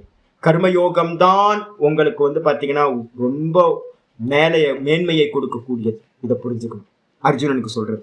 இதுக்கப்புறம் ஆச்சாரியர் என்ன பண்றாரு அப்படின்னு கேட்டீங்கன்னா, இந்த இந்த இதுல பாத்தீங்கன்னா லாஸ்ட்ல பாத்தீங்க அப்படின்னா, போன அத்தியாயத்தோட லாஸ்ட் ஸ்லோகத்தையும் நம்ம ஞாபகம் வச்சுக்கணும். போன அத்தியாயத்துல லாஸ்ட் ஸ்லோகம் இருக்கு. தஸ்மாத் அஜ்ஞான சம்பூதம் ஹிருத்ஸ்தம் ஞானாசினாத்மனக சித்வைனம் சம்சயம் யோகம் ஆதிஷ்டோ திஷ்ட பாரத அப்படின்னு சொல்லியிருக்கார். 42 லாஸ்ட் ஸ்லோகத்தை சொல்லியிருக்கார். ஆகையினால் என்ன பண்ணு அப்படின்னு கேட்டீங்கன்னா, அஜ்ஞான சம்பூதம், அஜ்ஞானத்திலிருந்து உண்டானதுதான் நான் தேகம், இந்த சொசைட்டி, ஜெகத்து, உண்மை, இதெல்லாம் அஜ்ஞானத்திலிருந்து உண்டானது. நான் கர்த்தா, நான் போக்தா, இதெல்லாம். இதை எல்லாத்தையும் என்ன பண்ணணும்? ஞானத்தை வச்சுக்கிட்டு என்ன பண்ணணும்? வெட்டி எரியணும். எது? இந்த நான் இப்ப படிச்சு கொடுக்குறமே ஞானம், நான் கர்த்தா இல்லை, போக்தா இல்லை அப்படின்னு ஆத்மாவை பத்தின ஞானத்தினால இந்த நம்மள்கிட்ட இருக்கக்கூடிய எல்லா ஹிருதயத்தில் இருக்கிற எல்லா சம்சயங்களையும், சித்வைனம் சம்சயம் யோகம், எல்லா சம்சயங்களையும் சந்தேகங்களையும் ஸ்ரவண மனனத்தினால என்ன பண்ணணும்? வெட்டி எரியணும். வெட்டி எரிஞ்சிட்டு பாத்தீங்கன்னா அதுக்கு என்ன பண்ணணும் சாமி? முதல் ஸ்டெப் என்ன சாமி? யோகம் ஆதிஷ்ட உத்திஷ்ட சொல்றார். நல்லா எந்திரிச்சு நில்லு. உத்திஷ்ட, நல்லா முதல்ல எந்திரிச்சு நில்லு. யோகம் ஆதிஷ்ட, யோகத்தை பாத்தீங்கன்னா நல்லா பண்ண ஆரம்பி. நல்ல யோகத்தை, கர்ம யோகத்தை பாத்தீங்கன்னா நல்லா பண்ணுங்க. விஸ்தாரமா ஈஸ்வரார்ப்பணம் ஈஸ்வரார்ப்பணம் ஈஸ்வரார்ப்பணம், ஒவ்வொரு காரியத்துக்கு பின்னாடியும் ஈஸ்வரார்ப்பணம் பண்ணிக்கிட்டே இருங்க. எல்லா கர்மத்தோட பலனும் பகவானுக்கு பண்ண பண்ண பண்ண பண்ண கர்த்திருவ புத்தி மெதுவா என்னாகும்? நியூட்ரலைஸ் பண்ணணும். கர்மத்தையும் அவன் இடத்துல போடணும், பலத்தையும் அவன் இடத்துல போடணும். எது கிடைச்சாலும் பகவான் கொடுக்கிறார், எதை பண்ணாலும் பகவான் பண்றார். இந்த புத்தியை நல்லா தீவிரமா பண்ணுங்க. அப்படி தீவிரமா பண்ண பண்ண பண்ண பண்ண மெதுவா இந்த ஞானம், நான் சொல்ற ஞானம் கரெக்டா ஹிருதயத்துல சந்தேகத்தை எல்லாத்தையும் நாசம் பண்ணி அது வேலை செய்ய ஆரம்பிச்சு. இதை புரிஞ்சுக்கணும். இதுக்காக ஆச்சாரியர் என்ன பண்றார்? 5வது சாப்டர்ல 2 விபாகம் பண்றார். ஒண்ணு பாத்தீங்க அப்படின்னா ஞானிகளை பத்தியும் சொல்றார், அஜ்ஞானிகளை பத்தியும் 2ஆ சொல்றார். ஆச்சாரியர் சொல்றார், சாங்கியோகோ பிருத்தக் பாலாக பிரவதந்தி ந பண்டிதாக. 4வது ஸ்லோகத்தை சொல்றார். நிறைய பேர் என்ன நினைக்கிறான்னா, ஸ்டெப்ஸ்ன்னு தோணவே மாட்டேங்குது. கர்ம யோகத்தினாலேயே மோட்சம் அப்படின்னு கொஞ்சம் ஒரு குரூப் சொல்லிட்டு இருக்கு. ஒரு குரூப் என்ன பண்ணுது அப்படின்னு கேட்டீங்கன்னா, ரொம்ப புத்திசாலிகள். யாராவது பாத்தீங்கன்னா, சாமியே எல்லாம் போட்டு கிச்சடி பண்ணிட்டு இருக்காரு, கர்மயோகத்துல எதுக்கு சொல்லணும், வேற படிச்சா போதும்ல, படிச்சா போதும். சுவாமி பாத்தீங்கன்னா கர்மயோகத்தை ப்ரிஸ்கிரைப் பண்றாரு, அதுக்கப்புறம் உபாசனை பண்ணுன்றாரு. ஏன் ஒரு கிச்சடி பண்ணிட்டு இருக்காரு? 4 பாத், தயானந்த சுவாமி சொல்ற மாதிரி 4 பாத் வேதாந்தம் பாதெல்லாம் அப்படின்னு. சிவானந்த சுவாமி என்ன பண்ணுவார் அப்படின்னா, கிரிட்டிசைஸ் பண்றதுக்கு தயானந்த சுவாமி யூஸ் பண்ற வார்த்தை. சிவானந்த சுவாமி, ரிஷிகேஷ் சிவானந்த சுவாமி பாத்தீங்கன்னா இது எல்லாத்தையும் சொன்னார். கர்மம், அதுக்கப்புறம் பக்தி, அதுக்கப்புறம் யோகம், அதுக்கப்புறம் ஞானம் அப்படின்னு 4 சொன்னார். அப்போ பாத்தீங்கன்னா இதெல்லாம் பாத்தீங்கன்னா 4 பாத்துப்பா அப்படின்னு கிரிட்டிசைஸ் பண்ணிட்டார் தயானந்த சுவாமி. அப்போ ஒரு பக்கம் தயானந்த சுவாமி என்ன பண்றாரு அப்படின்னு கேட்டீங்கன்னா, சிரவண மாத்திரேன ஞானம் அப்படின்னு அவங்க பாத்தீங்கன்னா சிரவணத்தினாலேயே ஞானம்னு அவங்க சொல்லியாச்சு. இந்த பக்கம் நிறைய இன்ஸ்டிடியூஷன் என்ன பண்ணிடுச்சு அப்படின்னு கேட்டீங்கன்னா, சிரவணம் எல்லாம் தேவையில்லை, உட்கார்ந்து படிச்சா மோட்சம் கிடைச்சிருமா? அதெல்லாம் கிடைக்காது. என்ன பண்ணணும் அப்படின்னு கேட்டீங்கன்னா கர்மயோகத்தினாலதான் மோட்சம் அப்படின்னு ஒரு குரூப். ஐயா எல்லா ஸ்டெப்ஸுப்பா, முதல் ஸ்டெப், 2வது ஸ்டெப், 3வது ஸ்டெப், 4வது ஸ்டெப், 5வது ஸ்டெப், சர்வம் கர்மாக்கிலம் பார்த்த ஞானே பரிசமாப்பியது. Simple steps. எல்லா கர்மங்களும் பாத்தீங்கன்னா எங்க போய் பரிசமாப்தி ஆகுதுன்னா இந்த ஞானத்துல பரிசமாப்தி ஆகுது. ஞானத்துக்கு அப்புறம் ஞான நிஷ்டைக்கு போக வேண்டியது. இவ்வளவுதான் ஸ்டெப்ஸ். இதுல எங்கேயாவது 1-2 எடுத்துட்டீங்க அப்படின்னா வம்பா போயிடும். ஆச்சாரியர் தெளிவா சொல்றாரு, சாங்கிய யோகம், சாங்கியம்னு சொல்லக்கூடிய அந்த ஞானமும் சந்நியாசமும், யோகம்னு சொல்லக்கூடிய கர்ம அனுஷ்டானமும், இந்த ரெண்டுத்தையும் பாத்தீங்கன்னா அறியாத சிறுவர்கள், சின்ன பாலர்கள் தான் என்ன பண்ணுவாங்க, தனித்தனி அப்படின்னு சொல்கிறார்கள். ந பண்டிதாக. நல்ல ஸ்டெப்ஸை புரிஞ்சவங்க பாத்தீங்கன்னா அவ்வாறு சொல்வதில்லை. ஏக்கம் அப்பியஸ்தித சம்யக்கு. இதுல ஏதா ஒன்னுத்துல நீங்க எஸ்டாப்ளிஷ் ஆனாலும் என்ன ஆகும் அப்படின்னா சமயக் உபயோர் விந்தத்தே பலம். நீங்க கர்மயோகத்துல நல்லா எஸ்டாப்ளிஷ் ஆயிட்டீங்கன்னா மனசு பாத்தீங்கன்னா நல்ல விசுத்தி ஆச்சுன்னு வச்சுங்க, தன்னால பாத்தீங்கன்னா குருவை தேடி போயிடுவான், சிரவண பக்கம் போயிடுவான். ஏன்னா அதுக்கு மேல கர்மத்துல பாத்தீங்கன்னா அவனுக்கு பண்ண வேண்டியது ஒண்ணும் இல்லை. என்ன பண்றது, எல்லாம் சித்தசுத்தி ஆயிடுச்சு, மனசு சாந்தம் ஆயிடுச்சு அப்படின்னா அவனுக்கு உள்ளுக்குள்ள என்ன பூர்ணமாகல. அப்படி பூர்ணம் ஆகல, ஆனா கர்மத்தை பண்ணி முடிச்சுட்டான் அப்படின்னா அவன் என்ன பண்ணுவான், தன்னால குருநாதர் வந்துருவார், பகவான் அனுகிரகம் பண்ணுவார். ஏன்னா நீங்க கர்மயோகத்தை எல்லாம் என்ன பண்ணிருக்கீங்க, ஈஸ்வரனுக்கு அர்ப்பணம், ஈஸ்வரனுக்கு அர்ப்பணம் தானே எல்லா கர்ம பலனையும் கொடுத்தீங்க. அதே மாதிரி கர்மத்தையும் என்ன பண்ணீங்க, எல்லாத்தையும் ஈஸ்வரன் இடத்துலயே சமர்ப்பணம் பண்ணீங்க. அப்ப ஈஸ்வரன் சும்மா இருப்பாரா? ஈஸ்வரன் என்ன பண்ணுவார், ஒரு குருநாதர் பாத்தீங்கன்னா கண்ணுக்கு முன்னாடி காட்டுவார், போய் படி அப்படின்னு. அப்ப ஒரு கர்மயோகத்துல எஸ்டாப்ளிஷ் ஆகும் போதே ஈஸ்வர அனுகிரகத்தினால உங்களுக்கு என்ன கிடைக்கும், சிரவணம் கிடைச்சிரும், மனனம் கிடைச்சிரும். அதுக்கப்புறம் பாத்தீங்கன்னா கர்மம் விட்டு போய் பாத்தீங்கன்னா நீங்க என்ன பண்ணுவீங்க, அந்த நிஷ்டைக்கு போறது ரொம்ப ஈஸியா நடந்துடும். அப்ப அதனால பாத்தீங்கன்னா சாங்கியர்கள் எதை அடைகின்றார்களோ அதையே தான் பாத்தீங்கன்னா யோகிகளும் அடைகிறார்கள். ரெண்டும் வேற வேற இல்லவே இல்லை. ஆனா ஸ்டெப்ஸ் பரம்பரையா ஆச்சாரியர் பாஷ்யத்துல சொல்றாரு என்னன்னு கேட்டீங்கன்னா, ஸ்டெப் பை ஸ்டெப்பா பாத்தீங்கன்னா அவ்வாறு ஒரே பார்த்துதான். மேல டெரஸ்க்கு போகணும்னா ஸ்டெப்ஸ் ஏறி தான் போகணும், மோட்ச மார்க்கத்துக்கு போகணும்னா ஸ்டெப்ஸ் ஏறி தான் போகணும், வேற வேற எல்லாம் இல்லைங்க. கர்மயோகத்தினால மோட்சம்னு தனியா பிரிக்காதீங்க, வெறும் ஞானத்தினால மோட்சம் அப்படின்னு தனியா பிரிக்காதீங்க.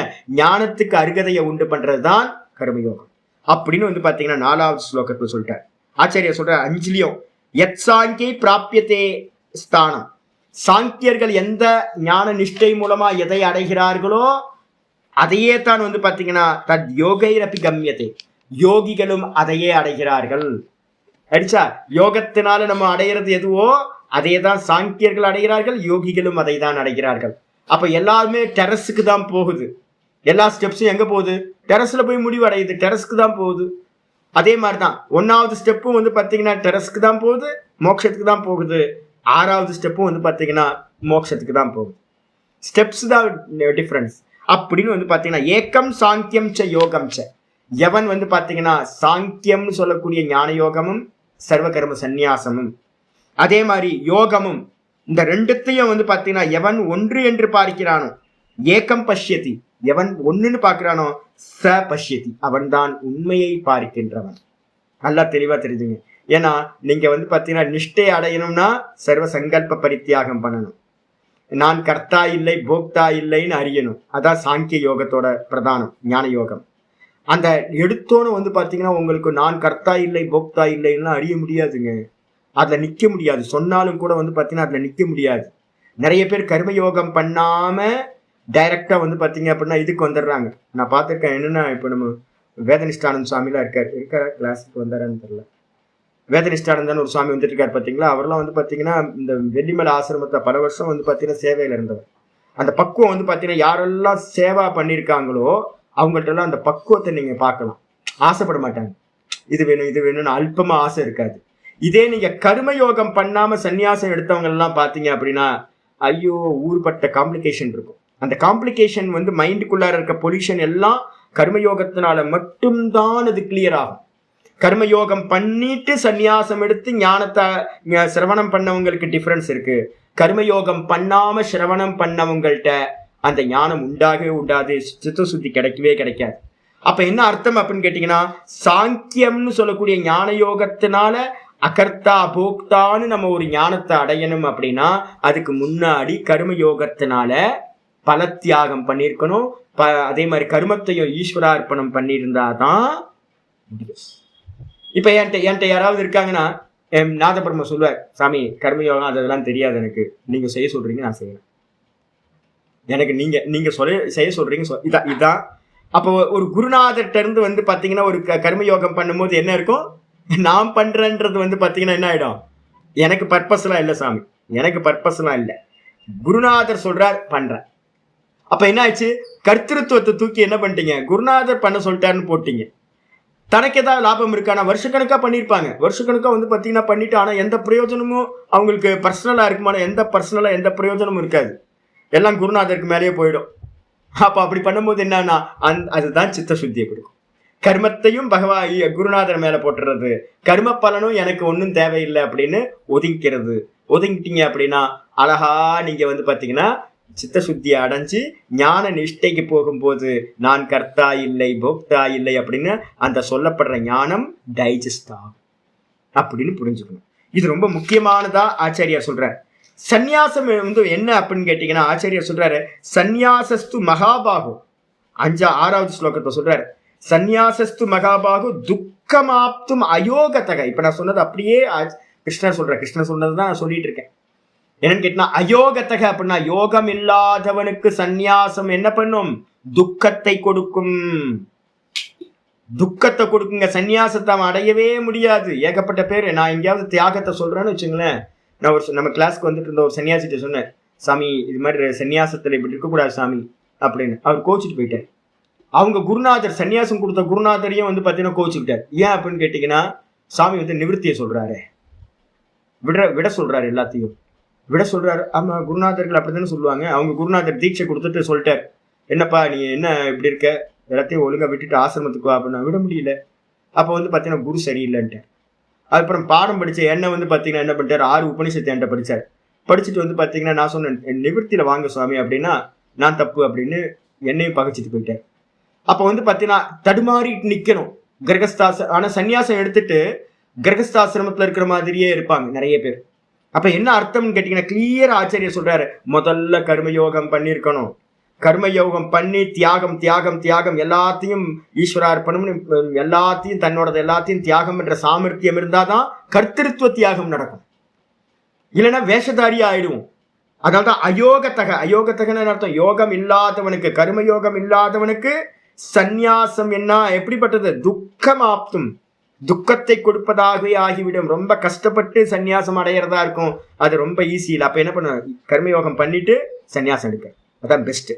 யோகயுக்தோ முனிர் பிரம்ம நச்சிரேனாதி கச்சதி. எவன் யோகத்தோடு கூடியிருக்கானோ, வேதாந்தம் படிக்கிறதுக்கு முன்னாடியே இந்த கர்மயோகத்தோட பிராக்டிஸ் பண்ணிக்கிட்டே இருக்கான்னு வச்சுங்க, அதுக்கப்புறம் பாத்தீங்கன்னா மெதுவா சிரவண மனனம் பண்றான், அப்புறம் நிஷ்டைக்கு போறான்னு வச்சுங்க, அவனுக்கு ஆனந்தமா ரொம்ப ஈஸியா யோகத்தோடு கூடினவன், கர்மயோகத்தோடு பலத்தியாகம் பண்ணி கர்மத்தியாகத்தையும் பண்ணவன் எவன இருக்கானோ அவன் ந அச்சிரேனாதி கச்சதி, அவனுக்கு ரொம்ப டிலேல ஆகாது அந்த பிரம்மத்தை அடையிறது. ரொம்ப ராயலா என்ன பண்ணுவான், ஆனந்தமா ஸ்டெப்பா ஏறி போயிட்டே இருப்பான், ரொம்ப ஈஸியா அடைந்து விடுவான் அப்படின்னு சொல்லப்படுது.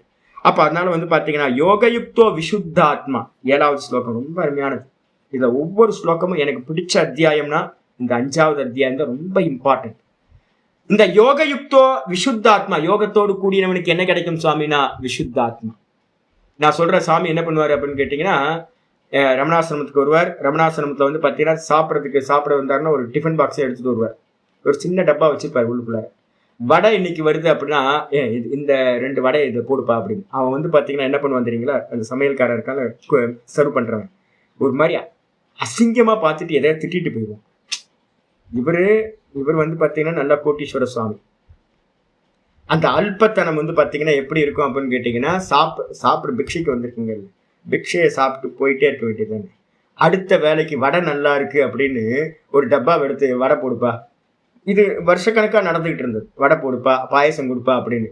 சுத்தி இருக்கிறவங்கள பார்ப்பாங்க. பந்தியில இருந்துகிட்டு எவனாவது பாத்தீங்கன்னா இது மாதிரி டிஃபன் பாக்ஸை நீட்டி இது போடுனா பரிமாறுறவன் என்ன பண்ணுவான் யோசிச்சு பாருங்க, எப்படி இருக்கும். ஏன் ஐயோ இது என்னது அல்பத்தனமாச்சு. இன்னொரு சுவாமி ஒருத்தர் இருந்தார், என்ன பண்ணுவாரு அப்படின்னு கேட்டீங்கன்னா, சன்னியாசிகளே சொல்றேன், என்கிட்ட படிச்சவர் ஒருத்தர் சன்னியாசி, அவர் என்ன பண்ணுவாரு அப்படின்னா சாப்பிட உட்காந்துட்டு மற்றவங்களது எல்லாத்தையும் பிடிங்கி சாப்பிடுவார், மற்றவங்களை பத்தி யோசிக்கவே மாட்டார். ஐயோ இது என்னடா சன்னியாசிக்கான லட்சணமே இல்லையே. ஒண்ணு அல்பத்தனத்துல போறது, இன்னொன்னு பேராசையில மாட்டிக்கிற. இது வந்து சாப்பிட்ற எக்ஸாம்பிள் சொல்றேன். ஒரு சாப்பிட்றதுலேயே எப்படி இருக்கு அப்படின்னா மற்ற பண விவகாரங்கள் மற்ற விஷயங்கள் எல்லாம் கம்பேர் பண்ணிக்கலாம் ஈஸியா. அப்ப தியாக புத்தி வந்து பாத்தீங்கன்னா சந்நியாசம்ன்றதுக்கு அர்த்தமே தியாக புத்தி. அந்த தியாக புத்தி இல்லாம என்ன ஆயிடும்னு கேட்டீங்கன்னா அல்பத்தனங்களை மாட்டிக்க. அல்பத்தனங்கள் இருக்கு அப்படின்னா என்ன அர்த்தம்? உள்ள சித்த சுத்தி அடையாம சந்நியாசம் எடுத்தாச்சு. நீங்க போய் பாத்தீங்கன்னா நார்த் இந்தியால இருந்து எல்லாம் டிராவல் பண்ணி பாத்தீங்க அப்படின்னா நல்ல சாதுக்கள் இருக்காங்க, ரொம்ப அற்புதமான சாதுக்கள். ஐயோ, ரெண்டுமே இருக்கும்ல, வெளிச்சம் இருந்துச்சுன்னா இருட்டுன்னு ஒண்ணு இருக்கும்ல. ஆச்சரியர் அதனால தானே பிரிச்சு பிரிச்சு சொல்லிட்டு இருக்கேன். அப்ப வந்து பாத்தீங்கன்னா நல்ல சன்னியாசிகள், ரொம்ப பரோபகாரமா உதார பாவத்துல இருக்கிறவங்களும் அல்பத்தனம் இல்லாதவங்களும் இருக்காங்க, கர்மயோகம் பண்ணிட்டு வந்தவங்க. அதான் இங்க ஆச்சரிய சொல்ற, யோக யுக்தோ விசுத்தாத்மா. யோகத்தோடு கூடியவன் அந்த கர்ண சுத்தி எப்படி இருக்கும்? நல்ல அந்த கர்ணம் விசுத்தமானவன். விசிதாத்மா முக்கியமானது, நல்லா வந்து பாத்தீங்கன்னா ஜிதாத்மா தேகத்தை கண்ட்ரோல் பண்ணவன். ஜிதேந்திரியக இந்திரியங்களை கண்ட்ரோல் பண்ணவன், அல்பத்தனத்துல போக மாட்டான். கர்மயோகம் வந்து பாத்தீங்கன்னா உங்களுக்கு ரொம்ப கிளியரா என்ன பண்ணணும்னு கேட்டீங்கன்னா டிசிப்ளினை கொடுத்துரும். பக்கா டிசிப்ளினை வந்து கர்மயோகம் தான் கொடுக்கும் உங்களுக்கு. இந்திரியங்கள் கண்ட்ரோலுக்கு வந்துடும், தேகம் கண்ட்ரோலுக்கு வந்துடும். இதெல்லாம் கண்ட்ரோலுக்கு வந்துட்டு வந்து பாத்தீங்கன்னா சர்வ பூத்தாத்மா ஒரு ஞானத்தையும் கேட்கிறான்னு வச்சுங்க. இது எல்லாத்துலயும் நான் தான் இருக்கேன், என்னிடத்துலதான் இது எல்லாம் இருக்கு அப்படின்னு 6:29-30 அடையக்கூடிய சம்யக்கு தரிசனத்தை அவன் என்ன பண்ணுவான்? இந்த யோகத்தோடு கூடினவன் சர்வபூத்தாத்மா. எல்லா ஜீவராசிகளுக்கும் வந்து பாத்தீங்கன்னா ஆத்மாவா இருக்கிற நான் ஆத்மாவா இருக்கேன் அப்படின்னு வந்து பாத்தீங்கன்னா தன்னை தெரிஞ்சுக்கிட்டவன் என்ன பண்ணுவான்? குருவன் அப்படி நிப்பியதை. அவன் வந்து பாத்தீங்கன்னா அவன் கர்மயோகமா பண்ணிக்கிட்டு இருந்ததை இப்ப என்ன பண்ணுவான்? அறிஞ்ச பிறகு இந்த லோகத்தோட நன்மைக்காக என்ன பண்ணுவான்? லோக சங்கிரகமா பண்ணுவான். இல்ல அப்படின்னா எல்லாத்தையும் விட்டுட்டு வெறும் சரீரம், கேவலம் சரீர கர்மத்தை பண்ணிட்டு இருப்பான். அவனுக்கு எந்த புண்ணியமும் பாப்பமும் அவனை பந்தப்படுத்தாது. அப்ப என்ன அர்த்தம்னு கேட்டீங்கன்னா ஞான நிஷ்டைக்கு முக்கியம் கர்மயோகம். கர்மயோகம் இல்லாதவங்களை எனக்கு வந்து பாத்தீங்கன்னா ரொம்ப நேற்று கூட ஒருத்தர் ஹர்ட் பண்ணிட்டேன். பிடிஎஃப் வந்து பாத்தீங்க அப்படின்னா எல்லாத்துக்கும் அனுப்பி நான் வந்து நிறைய சான்ஸ் கொடுப்பேன், எல்லாத்துக்கும் க்ரோ அப் ஆகணும். ஆனா எல்லாத்துட்டையும் அந்த அல்பத்தனத்துல வந்து பாத்தீங்கன்னா ஒன் சைடு வெறும் கன்சியூமரா மட்டுமே இருக்கிறது. நான் இப்ப சொல்றேன்ல ஜி, கர்மயோகம் என்ன அப்படின்னா அடுத்து 7வது அத்தியாயத்துல இருந்து ஆரம்பிக்க போறோம். விராட் உபாசனையா பரிணமிக்க போகுது. கர்மயோகம் விராட் உபாசனையா பரிணமிக்க போகுது. ஈஷாவாசியம் இதம் சர்வம் லெவலுக்கு வரப்போறோம். அப்ப வந்து பாத்தீங்கன்னா எல்லா ஜீவராசிகள்லயும் ஈஸ்வரனை பார்க்கணும் அப்படின்ட்டு சுயநலம் இருந்துச்சு, அல்பத்தனங்கள் இருந்துச்சு அப்படின்னா என்ன ஆகாது, பண்ண முடியாது. நான் வாய்ப்பு கொடுத்துக்கிட்டே இருப்பேன்.